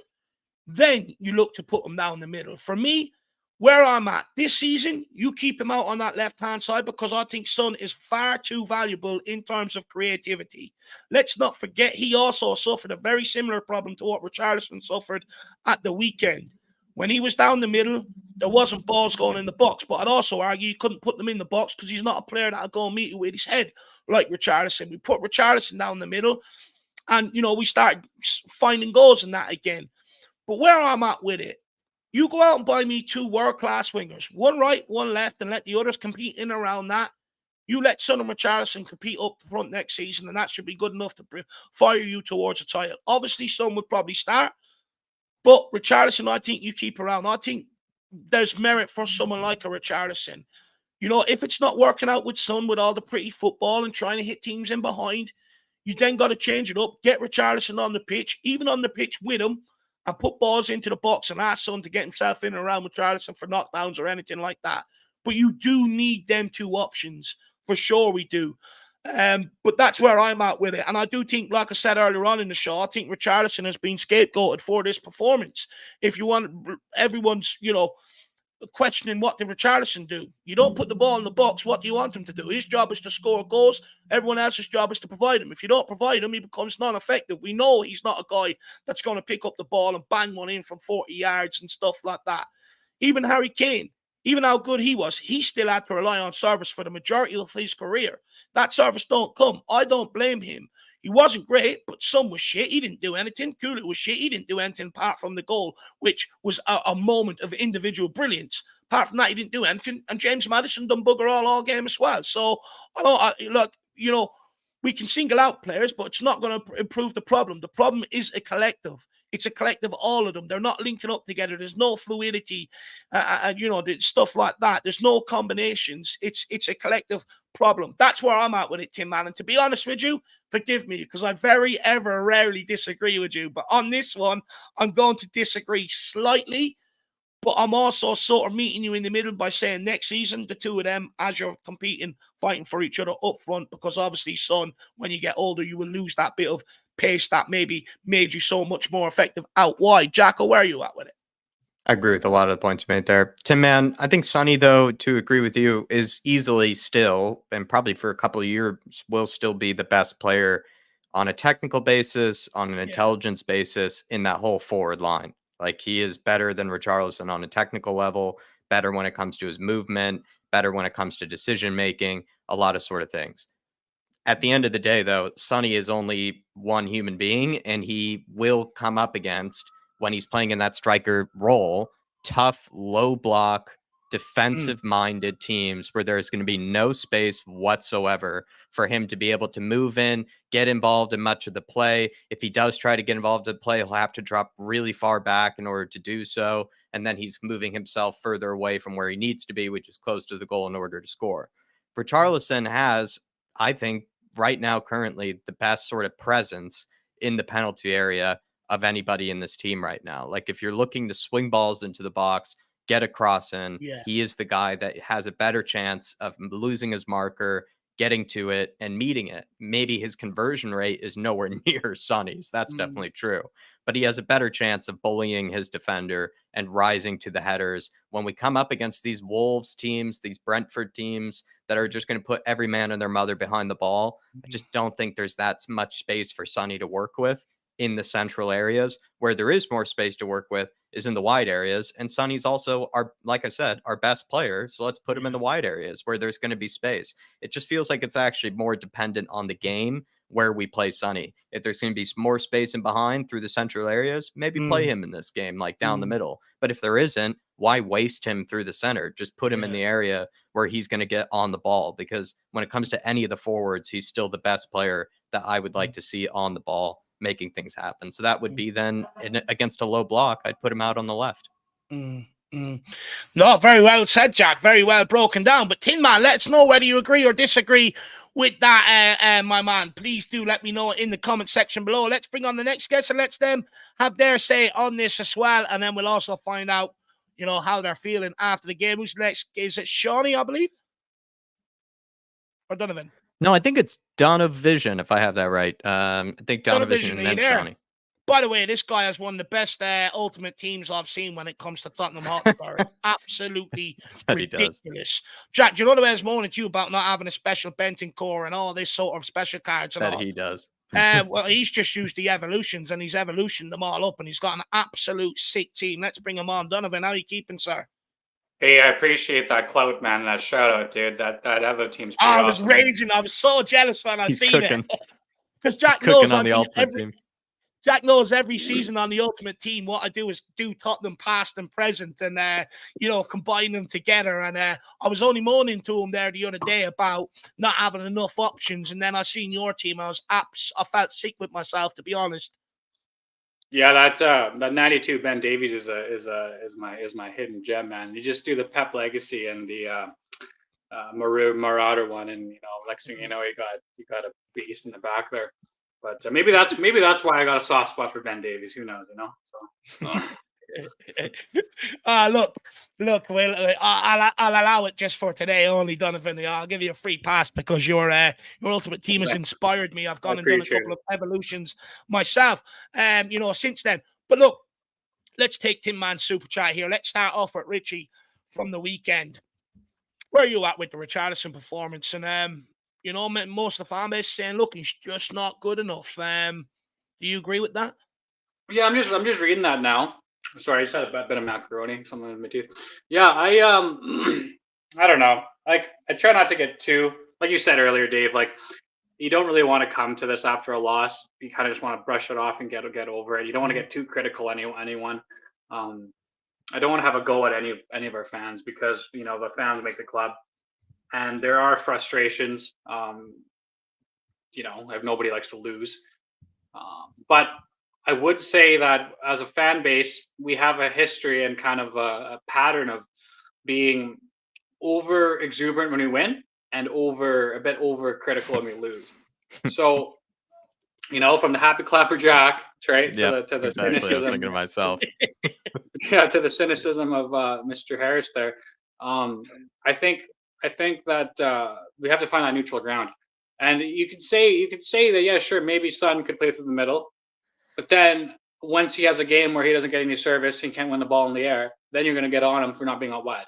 So like Anne said, there's a part in this cycle where we can't switch from our what we know and what's set in stone, because then you're getting caught in that cycle of not going anywhere and not progressing at all, because if you think you can change one thing, or you think you can change one person or one slight thing, it's not a one person system. Like you said, somebody came out in the interview and asked about James Maddison. Hey, were you disappointed in James Maddison's lack of impact the last couple of games since his injury? He says, well, no, he's not going to go and win the game for us. We're not that kind of club. We're not going to have one player come through and carry us through this. It's not us. It's a system, and that's how it's been since day one.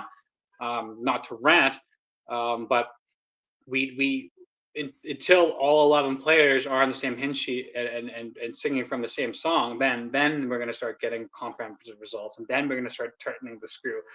But 20 games into a project, I wouldn't be too overly critical of anyone. Yeah, that's just my opinion. No, look, very well summarized. You're very, very level-headed after the defeat. Maybe we need to speak to you more often after a loss, Donovan. Jack, where do you want to steer this from here? Well, there are two things that Donovan said there. In the beginning, he did bring up sort of fan expectations. I remember Jerome sent in a super chat in the watch along where he was saying Spurs fans have this almost like Real Madrid kind of like identity at times where we just think, the moment something goes wrong, like one loss, right? We do have to kind of look for answers and see what's, at the core of the problem here at Spurs. It does seem like we fall into that category. Sorry, I have a siren passing. You're all right. So, They're out to get you, man. Where are you at with that, Donovan? Yeah, I don't want to have a go at anyone, but I was actually talking to my Everton friend today. I went for a cold plunge this morning, so maybe that's why I'm in such a good mood. So him and I were driving out there, and he was he's an Everton fan, and I'm bantering him that his club's going to go down. And I was talking to him like, what? One of the good thing about your club is actually that new stadium and how it's going to change your guys' infrastructure going forward and what it's done to our club. And we got talking about our club's history. And yes, we have a prestigious history, and I'm not going to take away from that. We have trophies in the cabinet. I think we have 26 major honors. That's impressive for any club. But let's be real, lads. Where have we been in the last 40 years, 30 years, 20 years? So get off your high horse of thinking that, we're the finished product, because we're far from it. And maybe start buying into the mentality of, hey, maybe what I'm doing isn't working. And going forward, we need to change stuff internally. We need to change stuff on the field. Blah blah blah blah blah. I don't agree with that mentality, Jack, of that Real Madrid thing. Of like, I don't think that's right. I don't think that's sure. We want to win a game of football, and we shouldn't accept any standards less than what we, as Tottenham Hotspur, need to strive towards to be a good club. Mm. But to go out there with that expectancy of entitlement, I don't agree with that. I think we have to fight to win. I think until we earn that win, and I think we got really close. I think if we would have won that Champions League final, then we'd be a totally different kettle of fish. But until we get back to that level, or until we get a league title, until we get an FA Cup, until we get to a certain point where you can't take anything away from us, then you can start behaving a certain way. Do you know And what? until that happens, Mm. you're going to have the tough days like this, and you're going to have the tough conversations of, hey, is Brendan Johnson good enough? Hey, is Kulusevski providing enough output? Is so and so pulling his weight? It's going to be a trial and error process, because winning is the hardest thing to do in football. And winning at that level, being better than the rest, to taking to that championship level, that's the biggest step. You know, I saw a quote there. Sorry, I'm ranting here, but I saw a quote there the other day where it's like we're closer technically to the bottom three than we're to the top three, and that really got me thinking. I was like, wow, that's a slap to the face. But is it? Is it taking that big of a step when you take off the likes of Diaz and Stones, and you can bring on Akanji and Gardeval? Yeah, You know, I know what you mean. Yeah, so it's a process. We're only two windows into it. We're only 20 games into this future. So let's not get too critical, but let's not take our eye off the prize, because you can't be going on this one horse cycle for too long. That's when managers get sacked. That's when fans turn on each other. No, let's just keep it level headed, one step in front of the other. You mentioned there about we're not at the level of winning a championship and an FA Cup and stuff like that, and we shouldn't be holding Tottenham to them standards. I can understand it, but how do we take that next jump then? How do we get to that level? Because I'd argue, I don't think we're too far away. I think we're probably 2 marquee signings and probably 3 decent squad players really away from sort of being able to go and really challenge and, take off a Basuma, bring on a Bentancur, take off a Madison, bring on another sort of creative option, take off a Sonny, bring on a Jota, stuff like that or whatever. I'd argue we're not too far away. So what needs to be done then to get there? Because for me, it's not just signings. Al Ben alluded to it as well. It's a mentality shift that needs to happen in and around the club. How do we do the two of them? Well said, and I agree with you on that statement. I don't believe we're too far off. Just because you're not there doesn't mean you're not close. You're very well. We got quality in every position, except maybe our key ones. And the big thing is, we take off a Porro, we have an Emerson coming on, and not ripping on the guy. He's come leaps and bounds since he's been in the back, but he's just not the quality that we need on that exact position. And same thing with the left back. I don't want to rip on the guy, but I saw that Sessegnon is injured again from playing a under 21s game, right? So you replace a Sessegnon with the likes of a Colwell, then you're a totally different kettle of fish. But to bring it back to that mentality thing, it starts off the pitch, and it starts with the fans, and it starts with the people that are going to that stadium and the people that are around the club and the infrastructure. You're not having to go at anyone here. But as a club, we have had a history of scapegoating certain individuals, and those certain individuals have moved on and proven themselves at other clubs, either to the level that we thought they were at or a level they exceeded expectations. Maybe it was the fact that they're around a toxic environment. We knew what the Welsh Mafia was. We knew what the French guys were. We knew how there was cliques and stuff. So maybe that had a big part to do with it. But for this new batch of players, I don't believe that's there. So until they give us concrete evidence to prove that, hey, a player is not going to make it, we can't be getting on them. Dave, you came out the other day with a good line of saying, hey, I don't like criticizing players because you feel like I'm having a pop at them. I just want to be able to hold the players to a certain higher standard. I agree with that. I think that players should be held to a certain higher standard, but I also agree that there should be certain levels of leeway being allowed for the fact that new systems, the fact that maybe just by phrasing it a certain way, that old toxicity comes back, and then I'll give the people's excuse. I'm not going to go here at your friend Ryan there, but the Leviators will come out and use that as an excuse to to varnish their flags. Oh, this guy's not good enough. Let's just face it, Dyer was not good enough. Dyer was not good enough for a football club. And the level of abuse that man got at the end was unwarranted, not because of him, because he was allowed to be here for too long. Yeah. So because of that, once you start going on Brandon Johnson, is he good enough? Well, that level of animosity is going to come out to this new kid. And it's like, well, no, don't give the same level of Dyer to him. He's not the same level as that, but it builds. So as tough as it is, and as niche and a cliche as it is, you just have to bang that positivity drum over and over and keep banging that dead horse, because otherwise you're just like switching Richie to Sonny. You're just going to get on this cycle of almost there, and then next thing you know, a manager falls off and another one comes on. It just there's no easy way to do it. It's just grinding out these hard days and results. Last thing I'll say on this is that, remember that day we went out and we battered Liverpool. We absolutely. Do you know who that is? That's Alex. You know. Yeah, it's all good. It's all good. Yeah, You go to that day where you batter Liverpool. Okay, 4-1 at Wembley. There's no reality where we do that again in this recent past.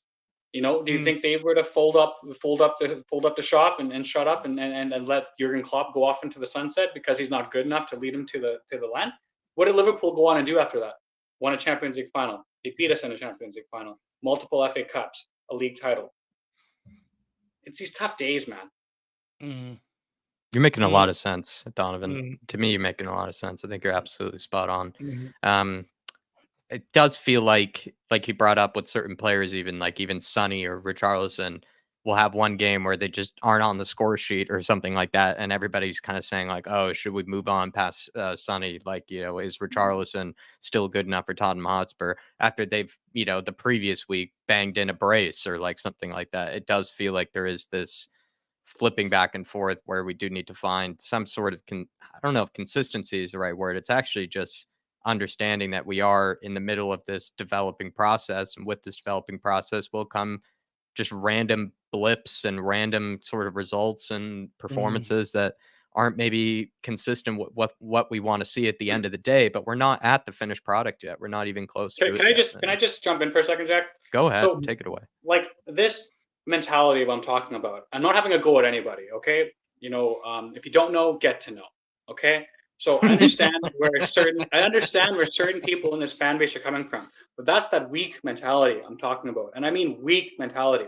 When you are ready to jump on an individual based off some preconceived idea of failure that you already have in the club, whether that comes down from our ownership, whether that comes down from a past history, it's almost like certain individuals in our fan base are waiting for the slip-ups to come out of their hiding holes and then use that as fuel for their own personal agendas. And I don't get that. You don't get success off of that. And that comes with any fan base. That comes with any business. Yes, you have to have realism. And yes, you have to have some level of skepticism to go forward. But until you fully back something, and I mean fully believe, like you have to, at the end of the day, believe. It's corny. You got to pull the Ted Lasso slap above the thing, man. It's corny, but it's true. You have to believe in an ideology and a theos and a philosophy. And until that happens, But hey, it's not my job to do it. Okay, it's not my job to convince you. It's the guy on the side of the pitch. It's the guy running the club. It's the guy. The people in charge are going to do that. You just have to put your faith in them. And yeah, big up Dave for Chirpy, man. He'll be good there. Yeah, after your rant, I was like, Chirpy out. Enough is enough. After your rant, yeah, Chirpy out. Really great, Colin. You made a lot of sense for me, Donovan. At least, really talking. Just because the comments up right now, based off of what Ange is going to be successful, you just look at his track record. I mean, that's all you have to do. Like you just look at him at his club, and you don't even look at Ange, right? You look at Jose, you look at Conte. Like there's a reason why they've won every single club except Tottenham Hotspur. Okay, and so how do we change that? Those are the questions you have to ask. We don't have to blame the guy in charge. We have to ask, why have these proven winners come to this club and failed? That's the question you need to be asking. You can't be pointing the finger and witch hunting every single leader that comes to this club and expect a different outcome. That's just the way I look at it. And I think that's logic, but everybody has their own opinion. Feels like we have a Watford mentality when it comes to managers. Like as a fan base, we're like the Watford, like ownership, where we just like if a manager rubs us the wrong way, like we're just like sack them after like 3 months. It does seem very funny when it comes to it. Managers do not last long in Tottenham fan base opinions and mentality. Yeah. Well, look, Donovan, whether people agree with you or not, I've really enjoyed listening to you. I thought, I thought it was a fabulous rant. At the end of the day, that's the beauty of football. Not everyone's going to agree, so big yourself up. And second of all, Mr. Box Office, stop hiding in the chat and come and have a real debate with me one day. My man, good to see you, though. Mr. Box Office, Love you, man. he hasn't come back since I used to school him over his favourite players, Harry Winks and Eric Dyer and stuff like that. But I'm only messing with your Box Office. Honestly, though, let's link up soon, Alex. But Donovan, great call in, my man. Like I said, whether people agree with you or not, I don't care. It was a great call and a fascinating listen and great opinion. So we'll see you again soon, sir. Yeah, take it easy, man. What are you on, Xbox or PS4? PS5? Xbox, but shouldn't matter, right? There's cross plays in there. Nice. We'll get a friendly match. Maybe we'll do a wager or something. Nice one. Well, I got really, really annoyed with FIFA yesterday because I don't know whether it's just me or not, but the latest update they've made is absolutely cat. It's destroyed the gameplay. Oh, dude, I've won. I think I played like 10 games. I won 2 yesterday. I know what you're talking about, but oh man, I turned it off. I turned it off after 6 games. I couldn't do it. I was gonna absolutely put my Xbox through the window. I had to turn it off. So I'm going to take a hiatus this week because there's stuff I need to get done on the background of the channel and stuff like that. But next week, Donovan, or the week after, let's link up. Let's have a game. Let's get Big T involved. He's been waiting for one as well. And we'll sort something out. But Donovan, big yourself up, my man, and we'll speak again soon. Cheers, guys. Big up, nice everyone. One, Donovan. Great call, man. Enjoy your day, sir. You too, lads. Have a good one, my man. Bye-bye. Bye-bye. Honestly, though, I will, if anyone wants to see his ultimate team, I'll show you, but it's absolutely disgusting. It's so good. So good. But look, we are down to the last guest of the evening, and it is the one and only Shawnee Maddox. Let's bring him on. Let's hear what he has to say as he closes us out. As Alex responded to me in the comments, no, he hasn't. Alex, come and debate me one day, my man. Seriously. Chirpy out, Alex. Enough is enough. Dave for Chirpy, Alex. If you're going to go around anywhere, hashtag Dave for Chirpy at the end would be awesome. It's my dream job, lad. But look, let's get on, Shawnee. Let's not waste any more time. Shawnee, how are you keeping, sir? Nice kit. Yeah, no, wearing one of the retro kits I picked up on the Spurs site. Looking good, man. Looking good once again. Didn't go for the us. blue Hewlett-Packard one, though. Yeah, no, I have a few kind of older ones. I think I used to have the away kit for the Packard one too, but that one just got a little bit too beat up after wearing too frequently. No, it's a nice jersey. I also see Hotspur Hippie wasn't happy the other day. The fluorescent stuff has come off his jersey. He's in talks with Tottenham at the minute. But Shawnee, forget about any of that. Look, my man, I'm divulging here. Is that the right word? I'm not sure. I didn't read my dictionary today. But where are you after the weekend's game, sir? I see you, back and forth with people in the comments and all. What have you got to say on the game? I have mixed feelings. Again, I think the game wasn't great. We were poor. But again, I think our biggest problems are coming back from our defense, is my opinion at least. Again, I think that every time we don't have a competent back four, that midfield tends to drop back a little bit deeper and struggle. And then we're unable to kind of push up the field and progress that ball forward. And again, I think that Ben Davies is part of that problem, although normally I defend Emerson, but he was having a bit of a shocker as No, not his greatest day. No. Again, I think Emerson was still better than Davies on the day, but much. He was not having a game at his usual standard. Emerson, again, I think I have a little bit of pity for. He hasn't played for almost 2 months. So it's hard to have that level of sharpness coming in without any football in his legs. That being said, his whole job is to come in at this point is to come in off the bench and provide that reliability. Sure. So you can only have so much sympathy. And again, Davies also hasn't played for 2 months. But I think we've just seen them put in better performances, so we know they can be better, right? Despite that timeout and everything, we've seen them step in and just play better than that, and they just didn't on the day. Maybe, but I think we've seen that Davies has not really been able to do it at fullback for at least this season. Again, I think he got hooked to 45 in one of our games at the beginning of the season, and we looked instantly better when we took him off. And again, I think it throws off that whole balance of the team. I mean, to be fair, we don't have another left back option that we could have used. But you know what, in Sean? terms of traditional left back. Do you know what, Sean?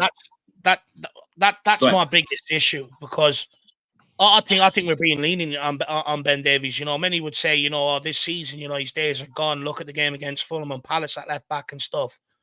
I'll go back to Jose Mourinho. If people remember, Jose Mourinho's the first one to move him into left-sided centre back because his legs were gone at left back. He used to play regular on there. I think people are just way too easy on Ben Davies. He hasn't been a left back for years. So how are we still sitting here today with him being our only backup option? I don't know. I have no idea why we kept Davies around instead of Reguilon. Reguilon hasn't been perfect, but he's shown he has the ability to be a serviceable left back at times. Again, I think he's a better left back option than Davies. But that being said, that's one of the positions I think we need to go out and spend in the summer is we need a left back. Emerson, again, wasn't great on the day, but we have seen that he can play that right back position to a level of competency. Again, that might be something we look to move forward on.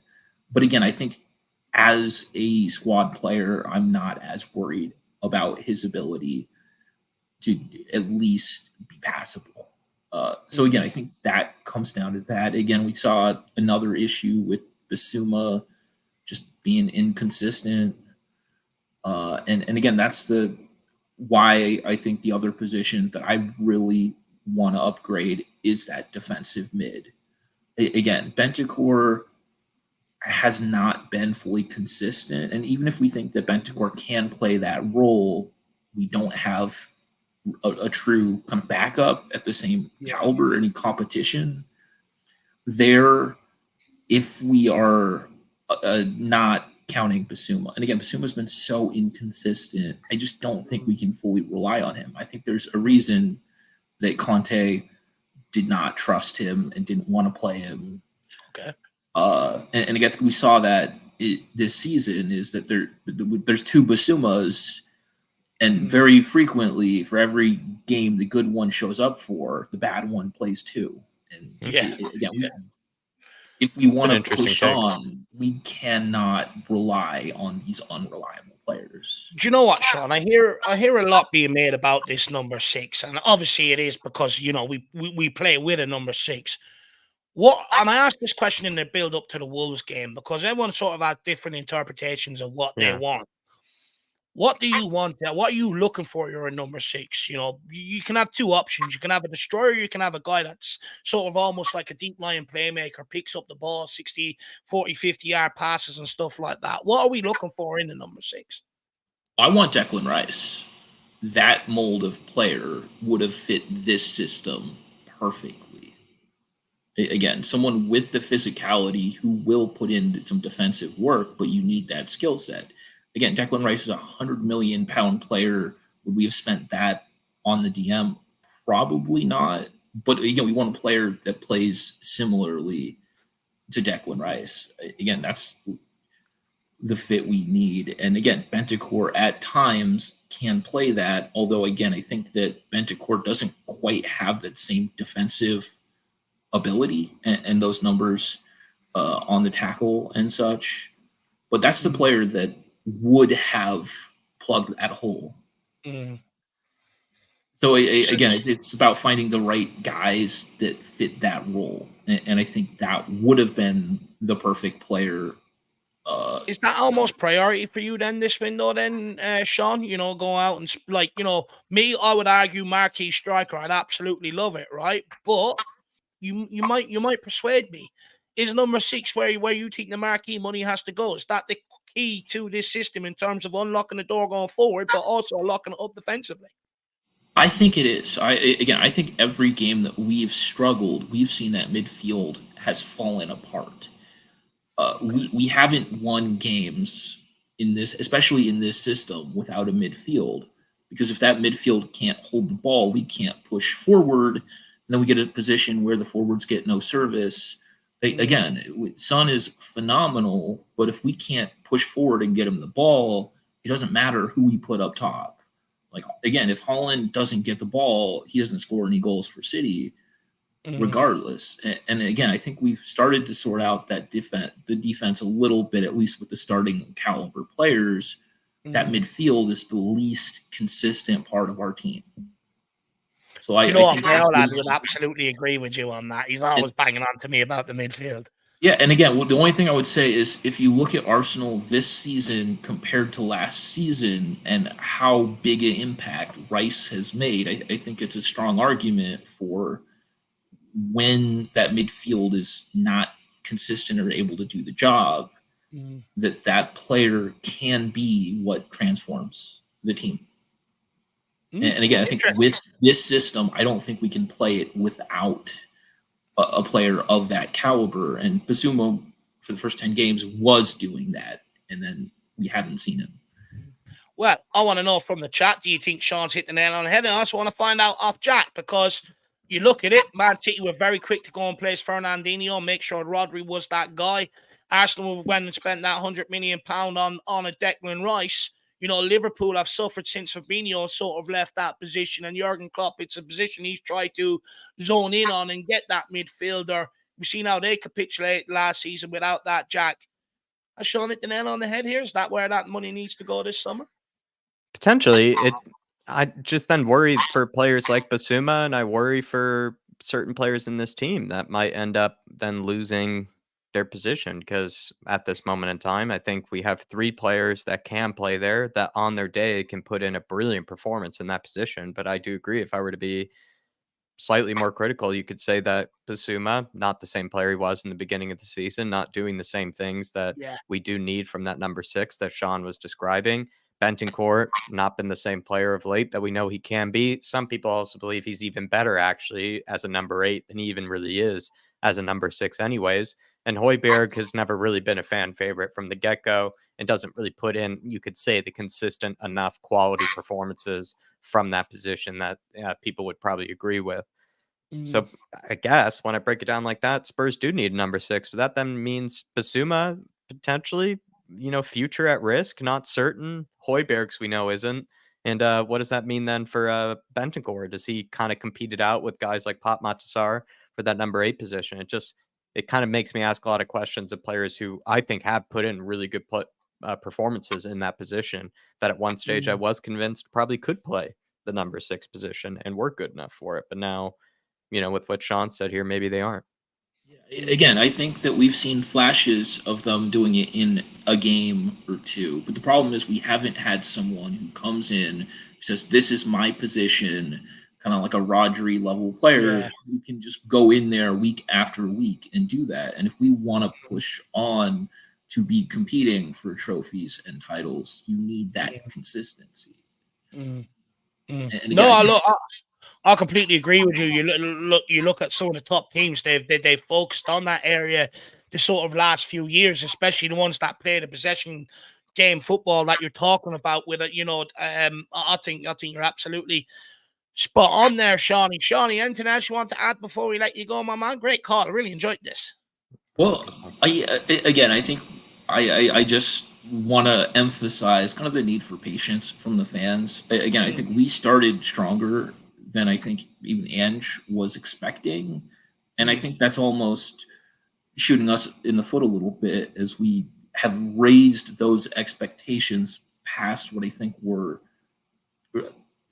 fully reasonable or achievable.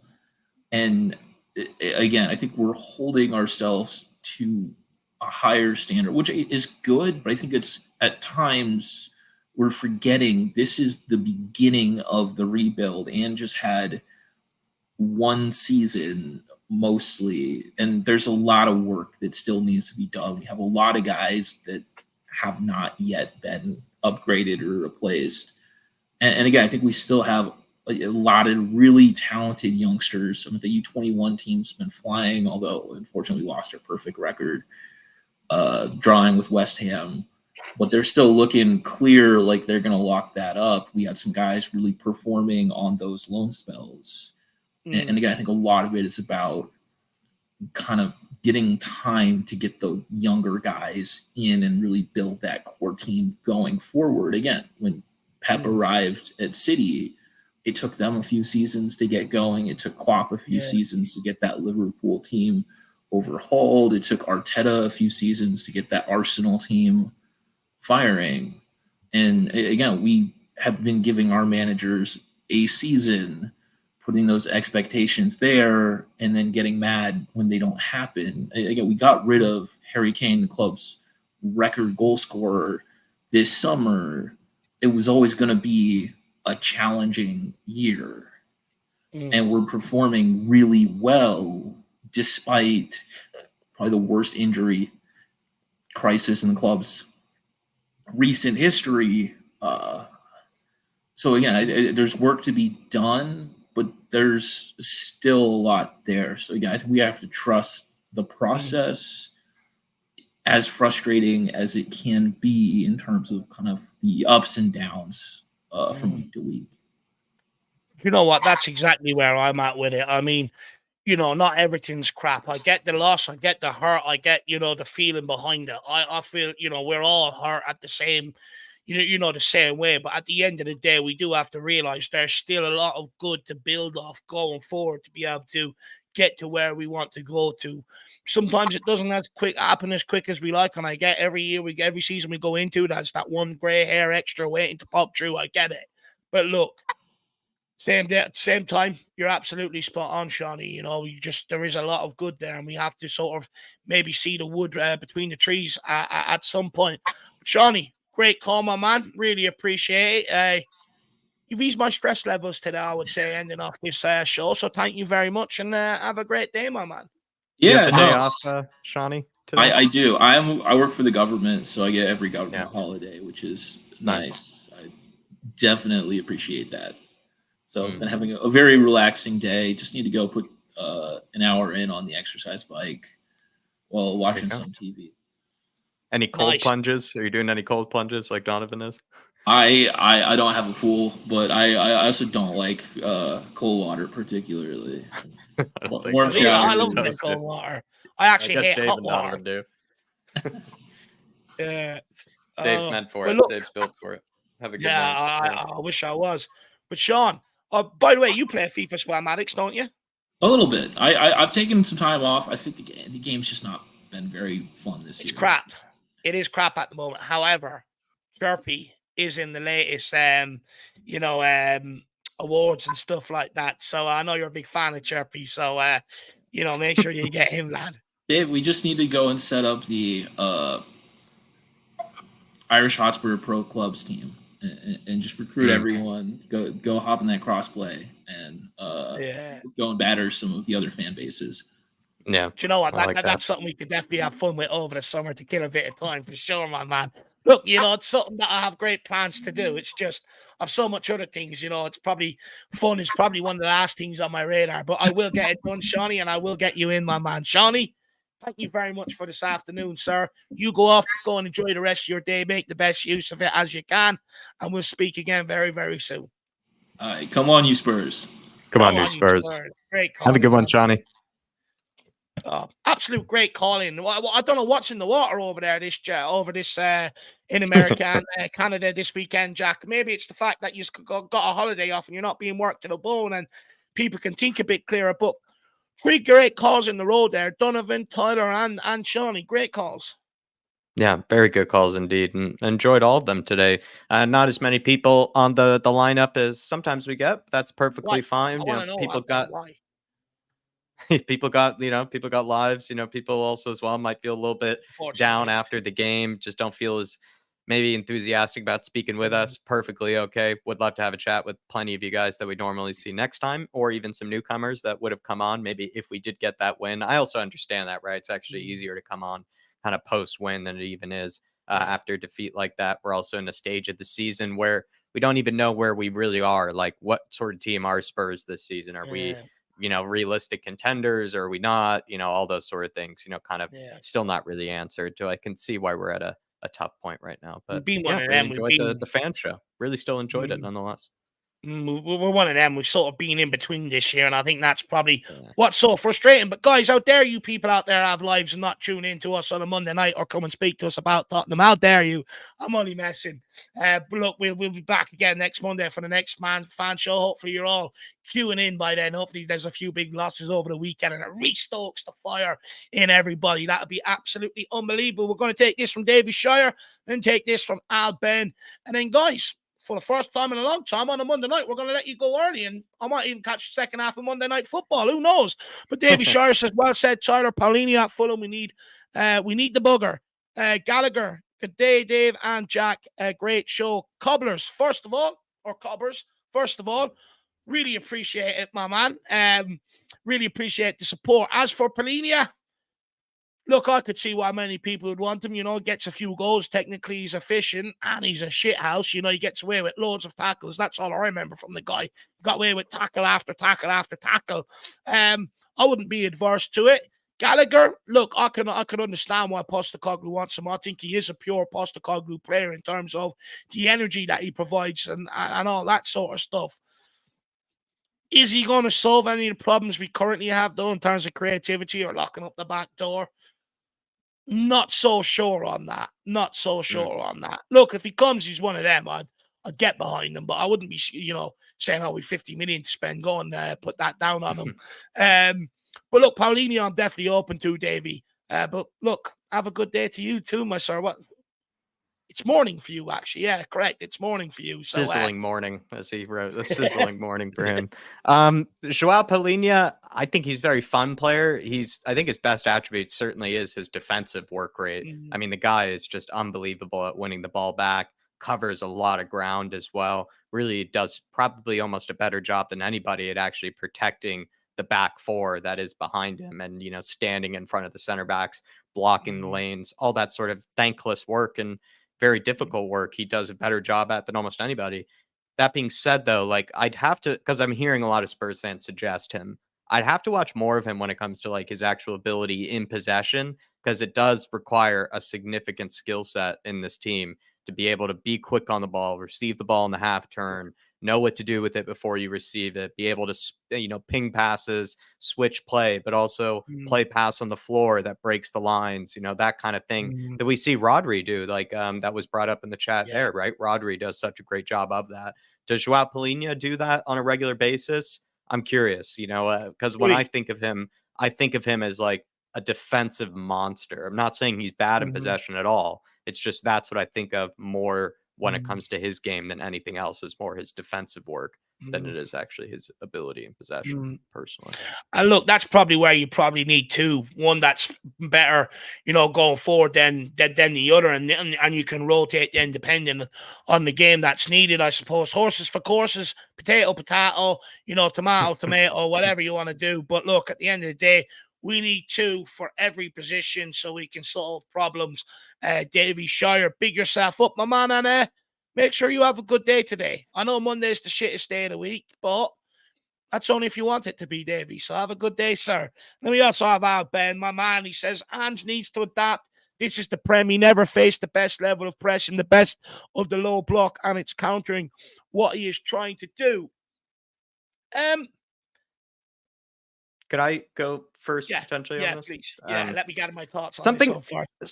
Just because I'll concede, because I'm really have been defending Ange a lot here, Al Ben. But something I will concede to you here is, has Ange Postecoglou fully come to grips with yet the actual devastating nature of the counterattacking teams in the Premier League? There are teams that just bread and butter, they know how to counterattack. It's how they score the majority of their goals. They work on it on a consistent daily basis, and they have most teams in the Premier League have at least 2 or 3 30 million pound, whatever level strikers or forwards that on their day can really punish you more than teams in the Scottish Premier League would, more than teams in Japan would, more than teams in whatever league that Ange has played in. I think I agree with Dermot's point earlier, other people's point, that Ange has won everything in front of him. Like, you can't disregard that and can't put that against him. But at this sort of level, at Premier League level, there are teams that will just sit back and play behind the ball, and they have good enough players to really hurt you on the break, or to just win games in set pieces and things like that, like with Sean Dyche, or Brentford with Thomas Frank, and their teams as well that have good enough defenders that like can actually, despite waves of pressure, they can hold out for like a little while so that they can get that counter-attacking chance or goal, and let's hope that they take it. And it's just one of those that Ange, like, I think he should continue to play the same way, because it's devastating for teams to have to deal with. But like, we do maybe have to consider that there are teams that are very good at counterattacking and have had, licked their lips when they've come up against Tottenham Hotspur, because we are probably the easiest team to counterattack in the entire Premier League, I'd say. So most teams that are good at that will really enjoy when they come up against Spurs, because it's like their best chance of scoring a lot of goals in a game from that counterattacking style. No, I think you hit the absolute nail on the head, and I think this is what I think this is the only change Ange needs to make. I don't think he has to blow up the whole system. I don't think he has to change the formation or anything drastically. I think his biggest problem is trying to, how does he stop that counterattack? And he's trying to do that whilst being in possession. That's why we see the short passes.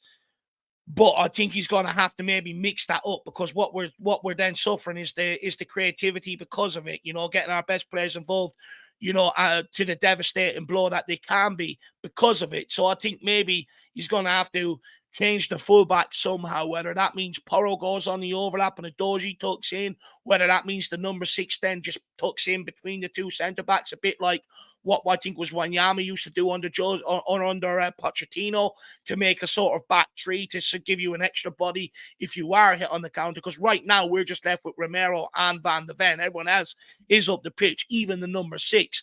And I think that's the only decision he has to make. I think you're spot on, Jack. You look at, in terms of the devastating blow that one opportunity to a Premier League team can do compared to teams in Scotland and Japan. And that's no slight against Ange Postecoglou. His tactics, his formation is what got him here. But, and I'm not asking him to adapt, I think that's the wrong word. I just think he needs to figure out how to stop that counter. And then, like I said, there's a number of ways of doing with that. it. Yeah, that's it. And I think once he learns that, I think he'll be absolutely fine. His methods and the way he's inverted the fullbacks have been, it's been great in other leagues. But like Jack said, the Premier League, even the lower teams down, they've got absolutely devastating players. So I think that's just the only thing he needs to find, is how to stop that. And I think if he goes about trading maybe as much possession to give us a bit more creativity, I think then the only other option is getting that number 6 to drop in and make a 3 across the back and giving yourself the extra body. But look, that's not my headache to sort out. I have my own problems on Football Manager that I'm going to sort out later on this evening. That's on Ange Postecoglou. But Great big up, comment, Ben. Really appreciate the support. Great comment. But you know what? I love comments that bring out the best of myself and Jack combined. Jack leads it off and I come in. I love that. I love that, Ben. Big yourself up, my man. Really appreciate the support. But look, no Brad tonight, no Ellie, no Mia, no Shawnee, no Daniel Larson. I mean, where are all you guys? Make sure you come back here next Monday and have a conversation with us. But look, that's it from us. If you are bored and you want something else to go and do, please check out my loan report. These take me forever to do. I have to wait around on games, and then I have to go and dig up the little bits of dregs of information I can. Then I have to go and look at stats, which Jack knows gives me a headache even looking at numbers. So a lot of effort goes into them. So even if you don't want to watch it, if you can just smash a like on it, that'd be absolutely grateful for that. yeah, I suppose we'll leave it there, and we'll see you guys back here very, very soon. Probably tomorrow at some point. Maybe if not tomorrow, it'll be Wednesday. But I'm hoping I will get something out tomorrow. If not, I've got a couple of guest appearances. I'm on Sean's at 12:30, Devil's Advocate, like we always do on a Tuesday, and I'm on We Are Tottenham TV at around 4 p.m. as well, I believe. So you will see my face around the place. Doomsday Dave is getting rolled out when we lose games. But look, that's it from us. Jacko, any last words to the fan base out there? No, everybody, keep a calm head, keep a cool head. Maybe if you can, do a few cold plunges like Donovan Osterreicher has, because clearly that's worked out for him, because he was speaking some sense today, at least in my opinion. So maybe that's what we all need at this time and stage of the season, a nice cold plunge. But everybody, just hope to see you for the next one. Keep supporting the channel in the beautiful ways that you guys do. Come on, you Spurs in the Big Ange. We trust over here for sure. A nice man. We'll get you. Make sure you come on next week, then, my man. Let's have a conversation. But look, despite the loss, I've got cojones. In the Big Ange, I trust. I will not waver with the guy. I believe he is the right guy to go forward. So I'm never going to waver on that. But look, guys, we'll see you back here very, very soon. As always, come on, you Spurs. Come on, in the Big Spurs. Ange, we trust. We never stop. See you, everybody. Have a good day, all.